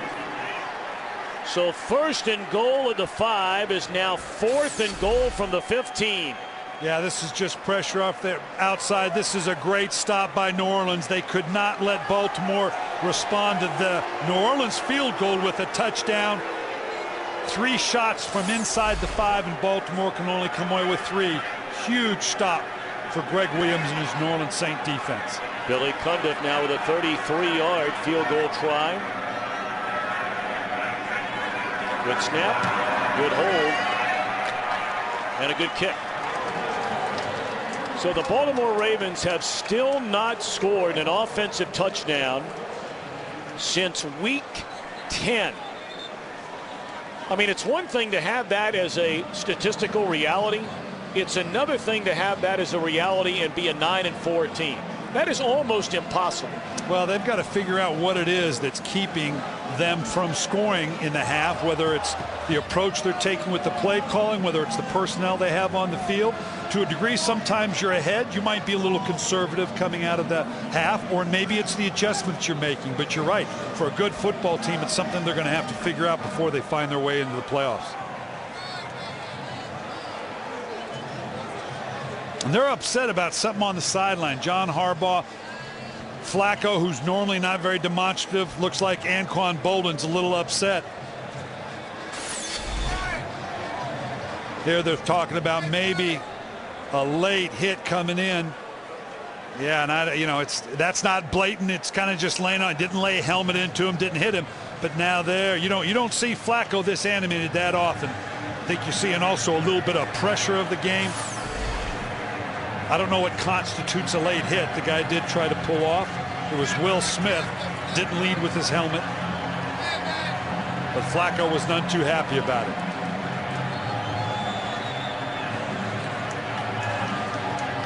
So a 7-point game with 2:15 to play in the 3rd quarter.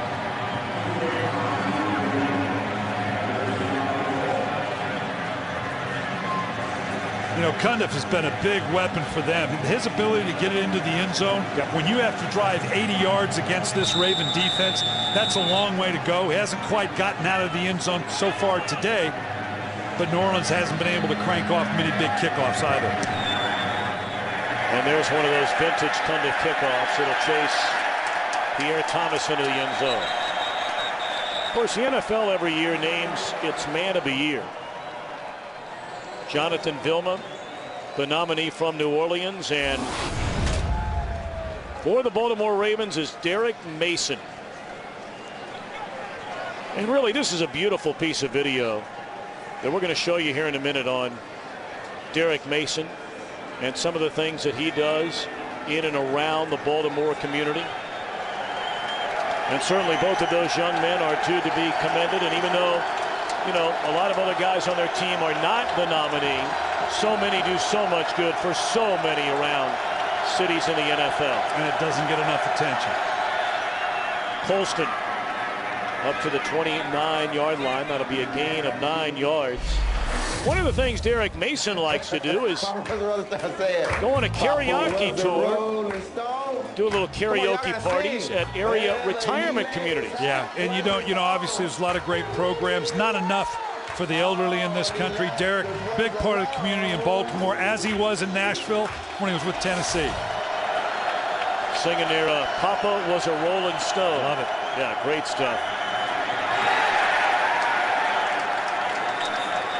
Pierre Thomas very close to picking up the first down, but he'll be inches, maybe a little less than a yard short. New Orleans can't get too cute with this now. You're a 3rd and short. They're one of the best 3rd down conversion teams in the NFL.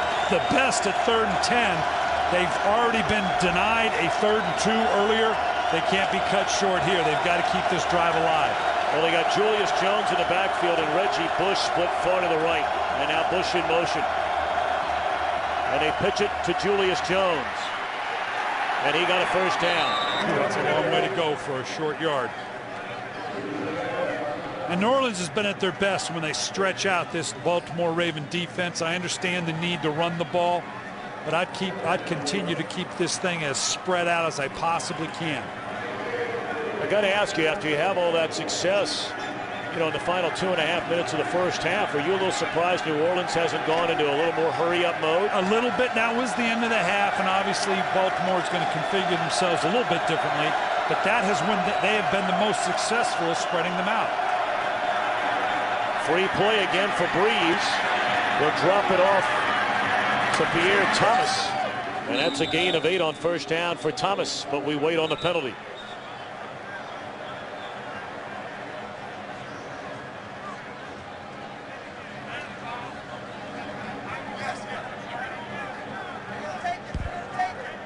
Offside, number 55, defense.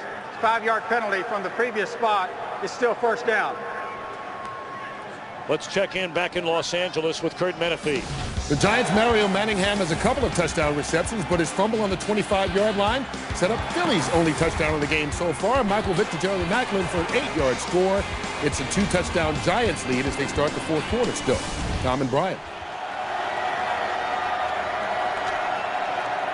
First place on the line in the NFC East to the victor of that one today.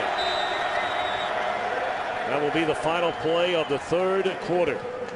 A 7-point game with Baltimore in front. Fox NFL Sunday continues after this from your local Fox station.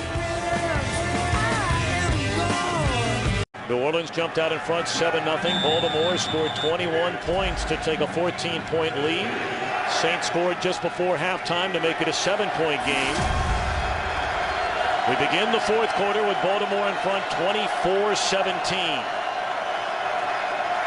First down and 5 for the Saints from their own 36. Short drop, catch made, and that's good enough for a first down to Jimmy Graham, who has a pair of touchdowns in the game here today. Now, we talked about Baltimore and how dominant this team has been through 3 quarters of their games this year. But they have given up 4th quarter leads in 8 of their 13 games this year, including Houston scoring on its final 5 possessions last week to tie the game with left in a minute in regulation.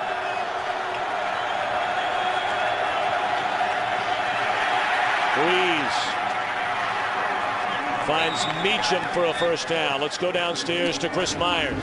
Tom, over at the Saints bench, and Brian was talking about more of the spread offense. That's something Sean Payton wants to do, but after that previous series when his quarterback was sacked twice and they were pushed back to a field goal, he indicated we got to get back to the run just to balance, just to take some of the pressure off of Drew Brees. Of course, they do not have Chris Ivory Moore, their power running back. Pierre Thomas is not 100%, so you'll see some run mixed in, but Sean Payton plans to go more with that spread. Chris, thank you. They play fake it to Thomas. Brees being chased by Suggs and just throws it out of bounds. You know, Tom, you alluded to what some of the difficulties Baltimore has had late in games. Let's remember this group, this defensive group of Baltimore, had 86 plays run against it on Monday night against Houston, that they got in at 5 o'clock in the morning. This is a short week. This is a fatigued Baltimore defense right now that has to be a concern for John Harbaugh. Baltimore is one of the oldest teams in the NFL, and a lot of that age is on the defensive side of the ball.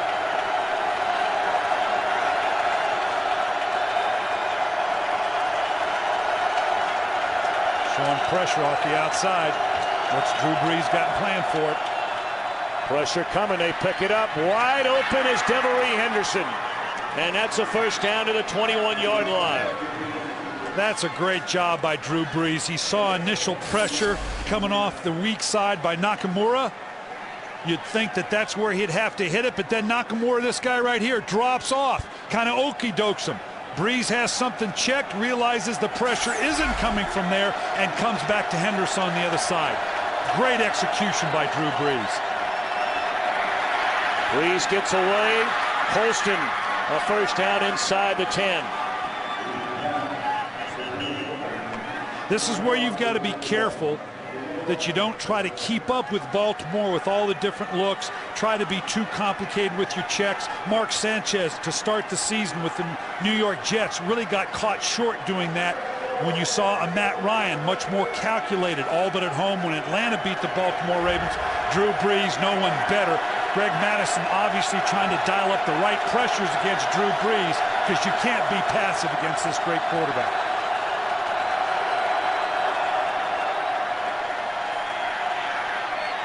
Boy, he had an open receiver right there, Colston, and just threw it too high. He had beat Ladarius Webb to the inside. Down here, Drew Brees has the assets he needs to get it into the end zone. We talked about the size of this receiving corps. Marcus Colston, 6'4". Jimmy Graham is every bit of 6'6". You got Jeremy Shockey, 6'5". He's got big targets to match up with this Baltimore Ravens secondary.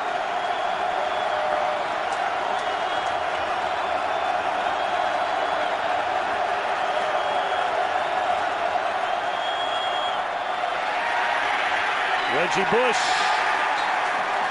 dropped in the backfield by Jarrett Johnson.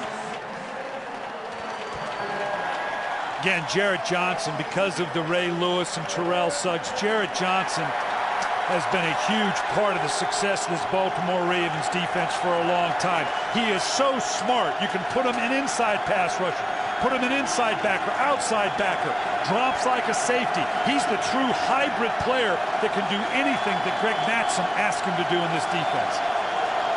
Empty backfield, Brees out of the shotgun, 3rd and goal from the 15. Blitz coming. And Brees just throws it up in the end zone, and Moore caught it off the tip, but he's out of bounds. Or is he? They call it a touchdown. I'm sure they're going to take a long look at this. It went off the fingertips of Colston and then into the arms of Lance Moore standing behind him. Well, Lance Moore coming down here at the bottom. We're going to see the ball tips up. Where are his feet? Does he have control? Boy, we're going to have to see this again. 2 elements to it, control and feet. Right there, it looks like he has control, and it looks like his feet are in bounds. Does he maintain control through the process? He does. This one's going to be reviewed. It's going to be interesting. Of course, it would have to be a challenge from the Baltimore sideline, and still no challenge thrown yet. Oh, you throw it. What the heck? Throw it, John. Yep, he'll throw it out there. And right now, the coach is up in the booth. This thing is running through the coach's booth. We'll talk in a minute about what that process is. You really don't get a lot of information. You make a call like this simply because of the situation. Baltimore is challenging the ruling on the field of a touchdown. By the way, John Harbaugh is 1 for 7 in challenges so far this year.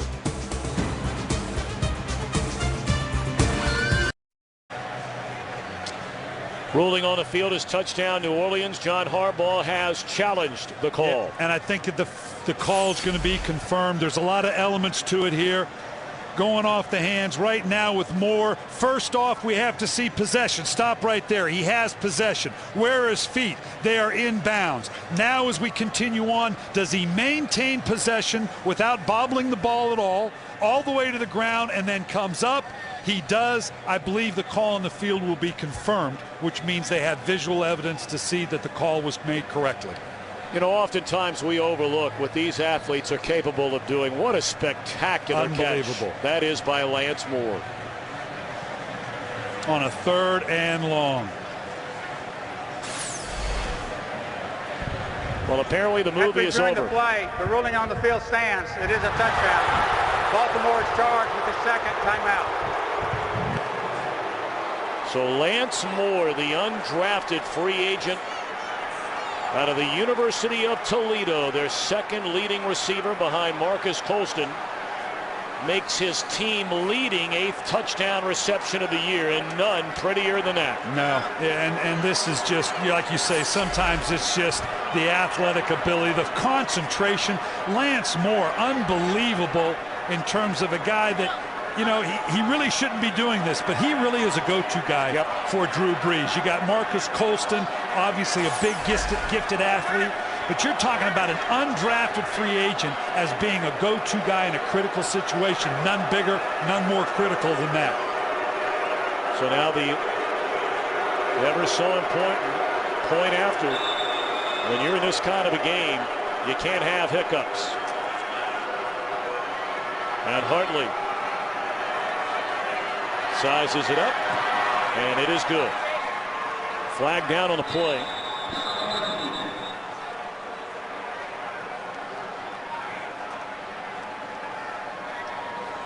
It's offsides against Baltimore. They'll be penalized on a kickoff. Offsides, number 21, defense.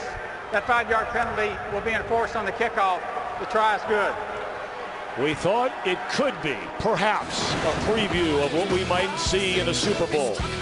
And it's a good one so far.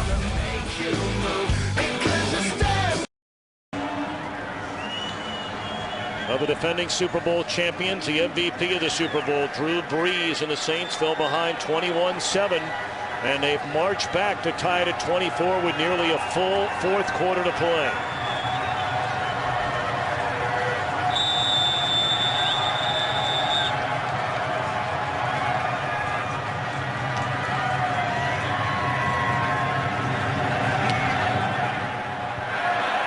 Morstead hammers out into the end zone.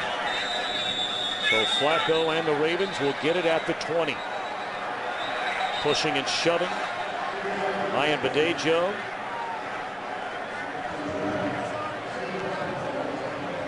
Among others. Well, next week on America's Game of the Week, the Green Bay Packers are praying that Aaron Rodgers can come back to face the Giants. Or Green Bay's playoff hopes could be slipping away. It's all part of an NFL on Fox doubleheader next week beginning at noon Eastern, 11 Central. You and I will have a big one down in Tampa Bay next week if the Buccaneers can hold off Detroit today. Yeah, they've been an amazing story all week or all year long, and anxious to get down there and see if they can maintain it. Baltimore has got to start working something down the field, Tom. They've got a nice balance going running past. They're running the ball well, but they're going to need some big plays down the field if they're going to keep up with these New Orleans Saints now that the score is tied. First down, they give it to Rice. And a big run for Ray Rice. Crossing midfield, run out of bounds all the way down to the 30, and flags fly after the play. This could tack on 15 more and put him inside the 20.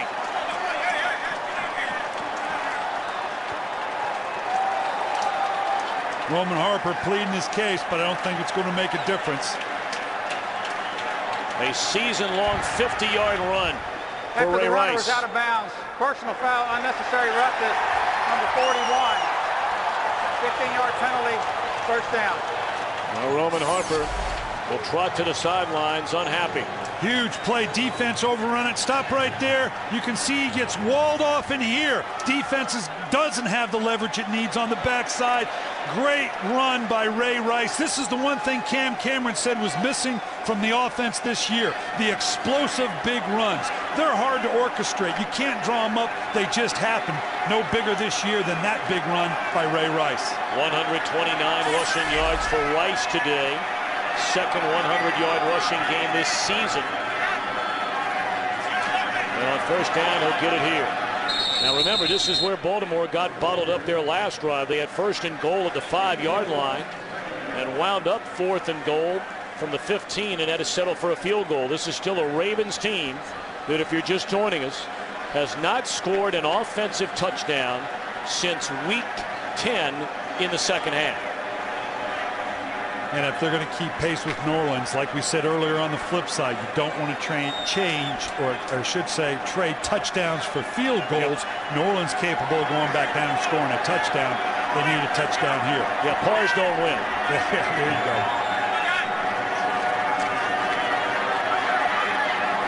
Incomplete. Torrance, step for step with Hushmanzada. And Baltimore has the size in its receiving core with Anquan Bolden, T.J. Hushmanzada. They miss Todd Heap. Having no Todd Heap in the lineup right now hurts them. But they've got enough size in the receiving core that they can get those one-on-one matchups in these reduced zones in the red zone. Well, I mean, these wide receivers have done nothing for the Ravens. Yeah, it's been all running game and throwing to Ray Rice on screens, and they motion him out right here. Pump fake one way. Hushmanzada. Did he have it? No, they're saying he's out of bounds. He didn't have control as he was juggling that ball, and hopefully TJ's all right. That's backpedaling into a tunnel where it's a cement floor. I'm not sure if he fell down, but it looks like he's all right. And we'll see if there was a bobble. Evidently, the official saw he had control of the ball eventually, but you're going to see here, does he have control as he gets the right foot down? Let's see with the left foot. No, never had control. Or I should say he never had both feet in. Good call by the official, all over it. Well, we're going to find out if Parr can win, because the Ravens again will send out the field goal unit. And meaning by Parr, field goals are par, the birdies are touchdowns. Well, we went 4 games in our Super Bowl run without 4 full games without scoring a touchdown at all. So I can sympathize with this group. No touchdowns and a half, that's no big deal. 32-yard field goal try, and it is good. Baltimore answers. A 3-point lead, 10:03 to go. Well, not sure what's going on in front of the Baltimore sideline, but there's a lot of jawing taking place between players from both sides.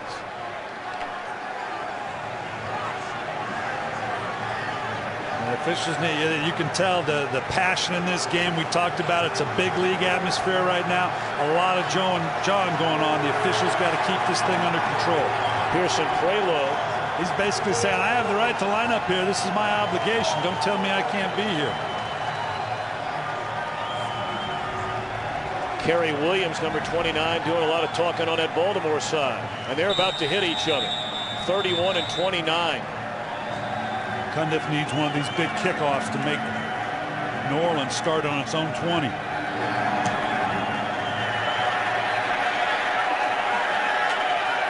Thomas going to bring it out. And Thomas still on his feet. An outstanding return all the way to the 28. Can Ray Lewis and the defense slow down Breeze and the Saints?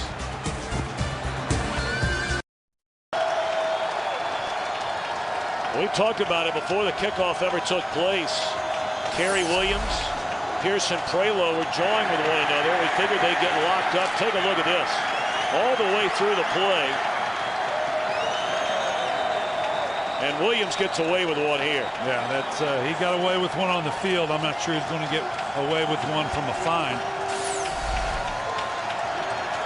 Motions are running high right now, just what you'd expect.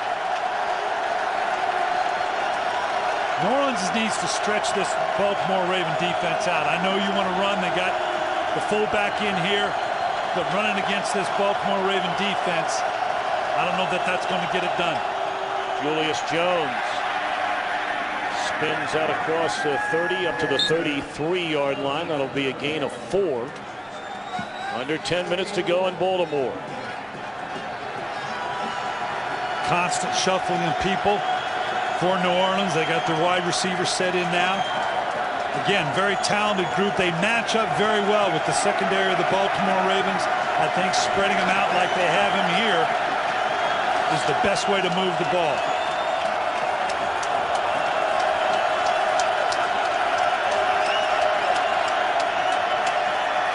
Short drop. Meacham's running the wrong way, and he may have cost his team a first down. He's a yard short. Let's quickly send it back to Kurt Menefee in Los Angeles. The Giants score to make it 31-10. 49 seconds later, the Eagles score. 65-yard touchdown pass to Brent Selleck, making it 31-17. The Eagles recover an onside kick and are now on the doorstep trying to pull it to within a touchdown. Tom and Brian. All right, thank you very much, Kurt. Meanwhile, Meacham had a first down, then went back the wrong way. So it's 3rd and a yard for the Saints. And able to slip through is Pierre Thomas. A first down up to the 43.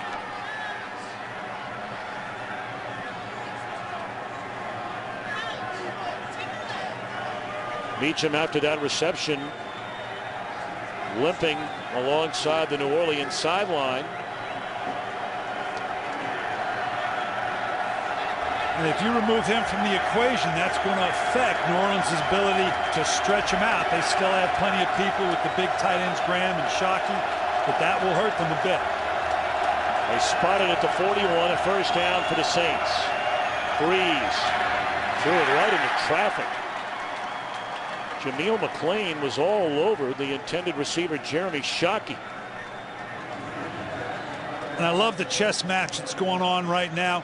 The Baltimore Ravens, we heard Ray Lewis talk about it when we visited with them on Friday. Their defensive coordinator, Greg Matson, matching wits with Drew Brees and Sean Payton. Pressure, zone coverage, man coverage, show blitz, drop out, show zone, bring pressure. They're showing it all right here.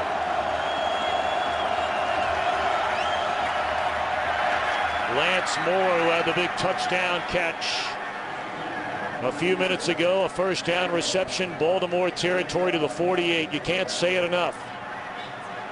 Is this another game where Baltimore will have it slip away late? And New Orleans getting into a no-huddle mode to keep this spread-out look for the Baltimore Ravens. This is cracking the code for them. They think this is the way to move the ball.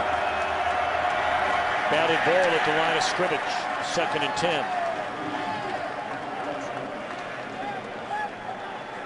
Baltimore made a point that with all the personnel substitutions, that they were going to keep their substitutions to a minimum, that they were willing to play New Orleans in base people or go ahead and put nickel in rushing situations just so they didn't feel like they had to keep up with the New Orleans Saints and the substitution package they had.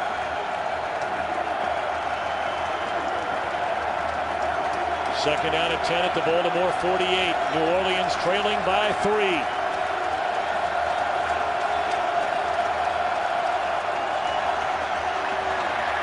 Screen to Bush, and just nowhere to go. Still on his feet, and all the way back to the 40-yard line. That is a loss of 12. Tavares Gooden and Terrell Suggs read it beautifully. And Ray Lewis a part of that as well. You just don't screen the Baltimore Ravens. Ray Lewis is so intelligent. Look, he's blitzing, but recognizes right now it's screen and immediately peels off. They're such an intelligent, well-coached team. It's very difficult to screen the Baltimore Ravens. They have to get all the way to the Baltimore 38 for a first down.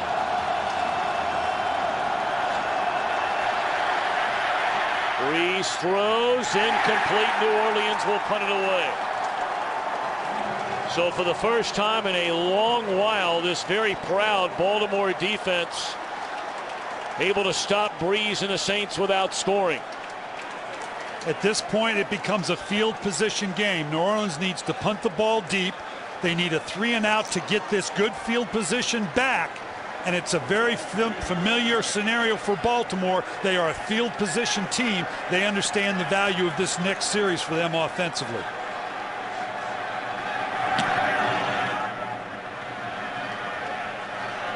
Ladarius Webb at the 12-yard line and is dropped just short of the 20.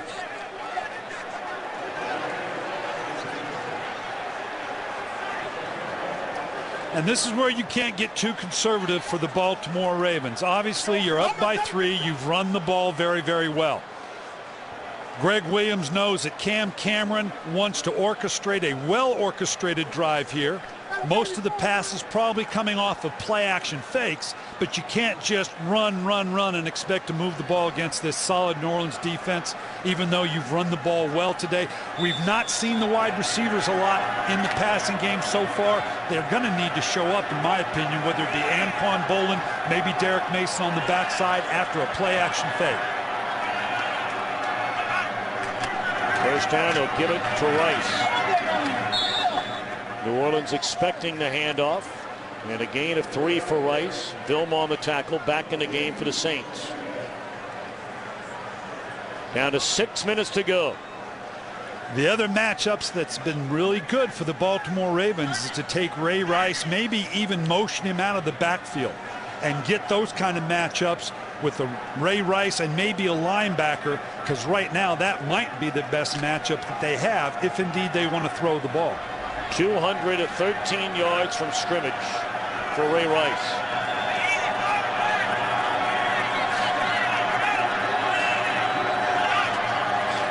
Flacco to throw it, 2nd and 7.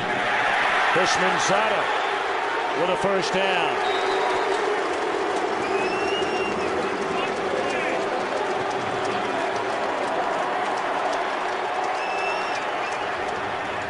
Just what you'd expect. We talk about a play action fake. You're going to see Houshmandzadeh pull up here after the play fake, off coverage by the defense. All I'm looking for is a first down. I know where the chains are. Houshmandzadeh, one of the more intelligent receivers in the league, been with a couple high-powered offenses.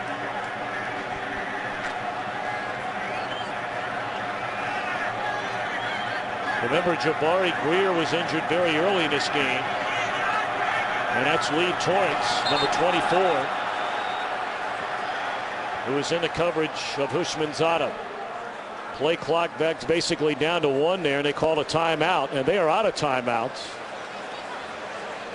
And while Flacco walks to the sideline, let's go downstairs to Chris Myers. Tom, down on the field here, the officials making sure you can feel the intensity, even though the temperatures drop, the playoff chill is there. But we did want to point out Joe Flacco, the last 2 series, it's as if his team is behind. And maybe he's hearing you talk about the frustration of not scoring a touchdown, usually mild-mannered. He's been very frustrated and almost calming himself down coming out on this last series. And as you pointed out, Jonathan Vilma, miraculous work by the medical staff of the Saints, his lower back. The previous series, they checked. They had to inject him with a painkiller. He's come out. He's, of course, the guy who takes in the defensive signals for New Orleans. Let's go back up to Tom and Brian. All right, Chris Myers, thank you. You mentioned it earlier, Tom. No more timeouts by the Ravens. That's a bad job of drawing here. Here we go. That could be a factor going down the way here. They've gotten gobbled up. They've had to call timeout because of some substitution issues. New Orleans having all 3 of theirs. We'll see if those lack of timeouts make a difference as we get near the end here. Baltimore with a ball and a 3-point lead. Under 5 minutes to go. And Rice on first down. Chased from behind by Danny Clark. That'll be a gain of 3. Let's go to Los Angeles to Kurt Menefee. After the Giants scored to make it 31-10, the Eagles got a quick touchdown 49 seconds later, an onside kick, and then a Michael Vick touchdown. 2 scores in 2 minutes, and they pulled it within 7 with just over 4 left in regulation. Tom and Brian. All right, Kurt, thank you. While we were away, New Orleans spends its first time out of the second half, stopping the clock with 4:38 left. Well, Greg Williams has got to play that game here. He knows what Baltimore wants to do with the ball. They've not been able to stop the run with the standard 7-man front. I've got to get my safeties involved. That does leave me vulnerable on the outside, and I'm down a corner with Jabari Greer down, as you mentioned. So there's a lot for Greg Williams to have to orchestrate here. At some point, you got to take a chance, load the box up, and say you're not going to run. Maybe I can force a turnover. Anquan Bolden in motion. They give it to Rice, and he's able to stay on his feet and get up to the 45-yard line, which will bring up a 3rd down and 3. This is and now a flag comes in from the far side of the field. This could be a huge call. After the play, personal foul, number 91, defense, shoving the player to the ground. 15-yard penalty, 4th down. Wow. That's against huge. Will Smith. He can't believe it. Not sure what happened. Yeah, I'm not quite sure what happened, whether he said something or did something. But obviously, with 4:27 left on the clock, you've given them a 1st down. They're about 10 yards from field goal position as well to help expand that score that would require you then to score a touchdown to get the lead on the part of the New Orleans Saints. That's a big play. Boy, it's a huge call. A 3rd and 3 goes to a 1st and 10, and Rice is chopped down by Clark after a gain of 2. New Orleans 2 timeouts left. With the clock ticking down to 4:15. Yeah, this is classic 4-minute offense now. 4-minute offense traditionally says run the ball. Running back stay in bounds at all costs. If you've got to throw the ball, you need a completion at all costs rather than yardage, because anything but the ball hitting the ground to stop the clock, you want to leave at worst just a single possession for the New Orleans Saints.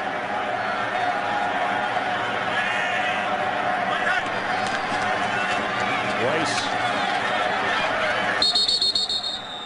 for 2, a big 3rd down. And of course, there have been a couple of very controversial calls offensively in situations almost identical to this in recent weeks for the Ravens.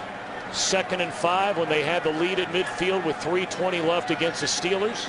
A turnover forced by Palomalu led to a touchdown.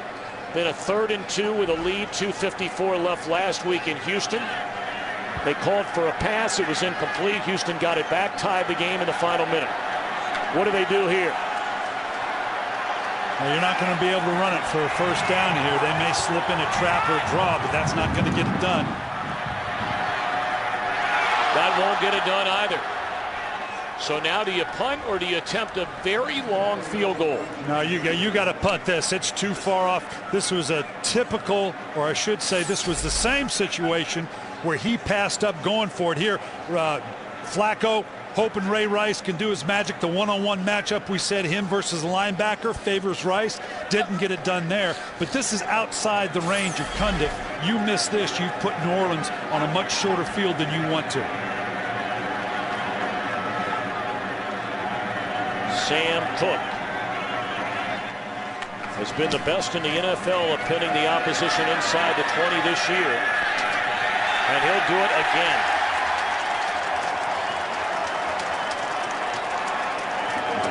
Marcus Smith racing down to cover it up. Boy, that's just the way you draw it up. Lead guys responsible for keeping it in bounds, knowing exactly where you are. Kick it back in. Let the other trail guys take care of it. Just don't let it go into the end zone. Williams settling it inside the 5-yard line. All right, here's your matchup. You got a potential Hall of Fame quarterback in Drew Brees matched up against Ray Lewis, who's definitely going to the Hall of Fame. Ed Reed on the back end. You only have 95, 96 yards to go.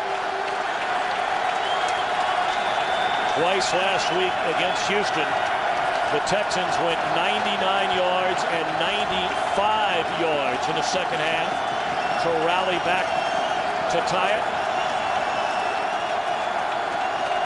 And Breeze from his own end zone just throws it away.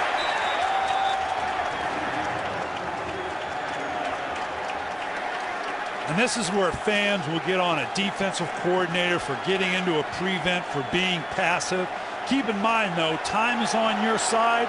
This is a long way to go. If you pressure, which is usually your instinct, you're creating one-on-one matchups. All it takes is for one guy to slip, one guy to break down, and against the Drew Brees, he'll find that guy.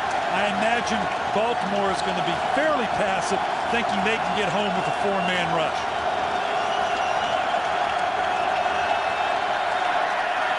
Tip ball, but it's caught by Devery Henderson. And depending on where they spot it, he might have enough for a first down. Boy, there's a break for the Saints. They need to have some urgency about them. They've got the 2 timeouts left and the 2-minute warning. So they're going to be able to have 3 stops of the clock. Burning a lot of time here.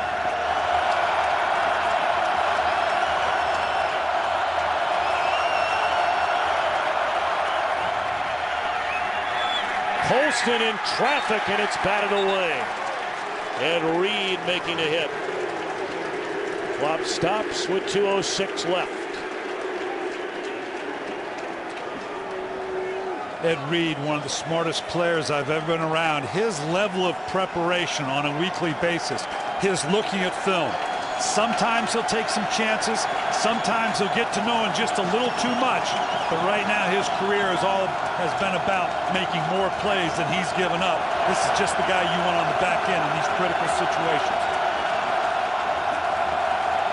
Showing pressure against the no-back. Could leave themselves vulnerable unless they get home to the quarterback. They just do get it off. And Reggie Bush may have picked up a yard depending on where they spot it. But that will take us to the 2-minute warning.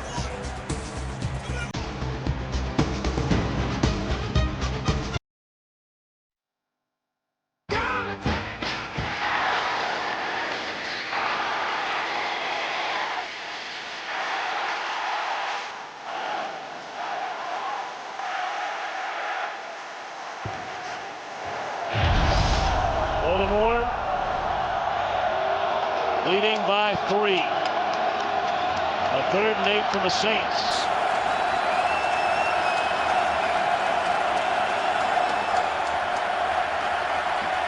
Breeze looking, and right through the hands of Marcus Colston. Yeah, Colston coming across just a little bit behind him, had to reach back for the ball, would have liked to have led him just a bit more.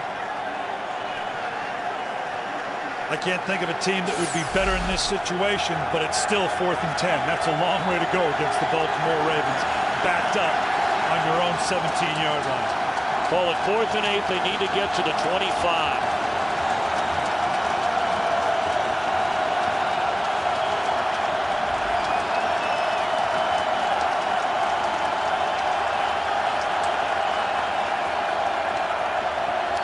Well, Breeze was signaling timeout before the play clock expired.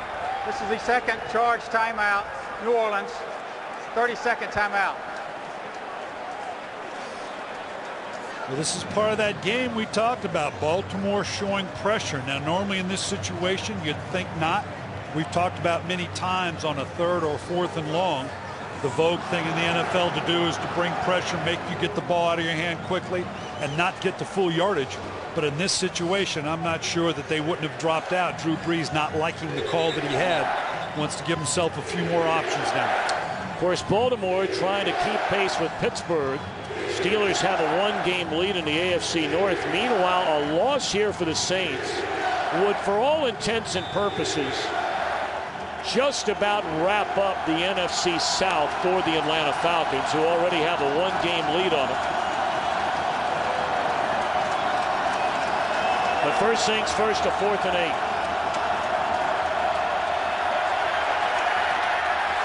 30 ball, and it's intercepted. There is a penalty flag down in the play. It was batted in the air by Nada.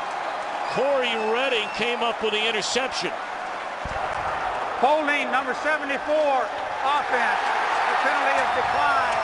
Result of the play is an interception, first down. And the Ravens, it appears, are going to come up, although not over yet, with their first win against a legitimate playoff team in a long, long time. And a three-point game, just what we thought coming in, going down to the wire. Baltimore should be able to take a knee here.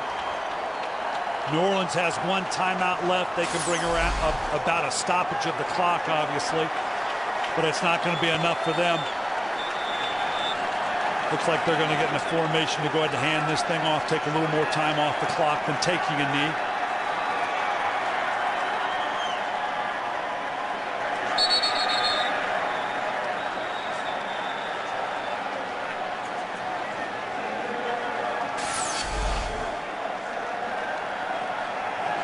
Here you can see Drew Brees stepping up. Haloti Ngata, a huge presence inside, bats it up in the air.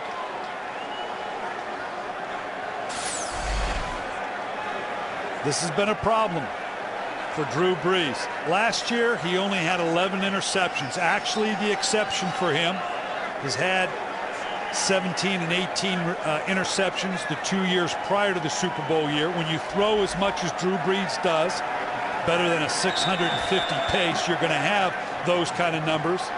Without his backs, the injuries they had earlier has put him in a position where he had to force the ball a little bit. Sean Payton knows he's got a good football team and that he faced a good football team here today. Rice on a second down carry. It brings up third down. You know, we talked about the Ravens. They had lost fourth quarter leads in 8 of their 13 games. The last team that they beat this year that you would consider to be a legitimate Super Bowl contender was all the way back in week 4 when they beat the Steelers.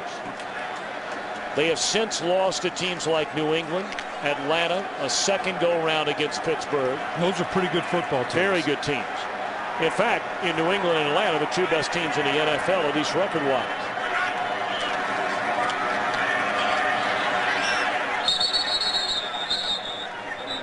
Well, they're going to be forced to kick a field goal here or run some kind of a play. Although the play clock has not started, now it does. And there is roughly an 11-second differential between game clock and play clock. Ray Rice, a monster game. Huge game. Brees, 3 touchdowns, but the batted ball, an interception on their fourth down play a moment ago. And Flacco, the beneficiary of a much improved Baltimore run game here today. So here comes the field goal try. And it is good from 27 yards away. So this thing's not over yet.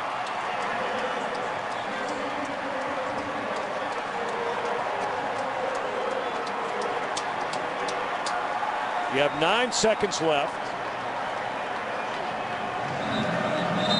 In this game, you never know. Yeah, we're apt to see a squib kick by Cundiff. There's some people that would make a case that you don't kick the field goal, that you take the clock down even further, don't run the risk. But I mean, gosh, you trust your field goal team to do what it can do in a chip shot range with 9 seconds left. By the time you squib kick this thing, there should be no more than 4 or 5 seconds left on the clock, and you give them a chance for just the one play. This is a good win for the Baltimore Ravens. They're serving notice that they're for real. Offensively, they ran the ball the way they wanted to today. Drew Brees and his group will be back. We got a tough game next Monday night against Atlanta. And as you said earlier, they'd have to be counting on Atlanta, beating Atlanta, and Atlanta then losing to Carolina. It's a tough combination for them. They will be this proverbial wild card team that nobody wants to play because this is a good football team. Well, Reggie Bush has dropped back to receive his kickoff.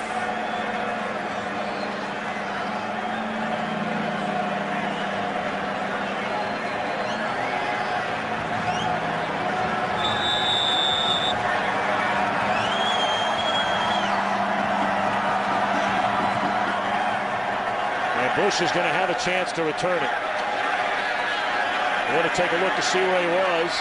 They'll flip it to Colston, who will throw it back on the other side of the field to Bush, who's looking around.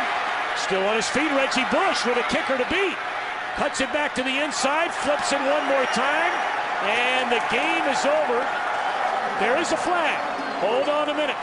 There is a flag on the near side of the field. It's going to be a forward pass. Illegal forward pass, number 25 of the receiving team. Penalty is declined. The game is over.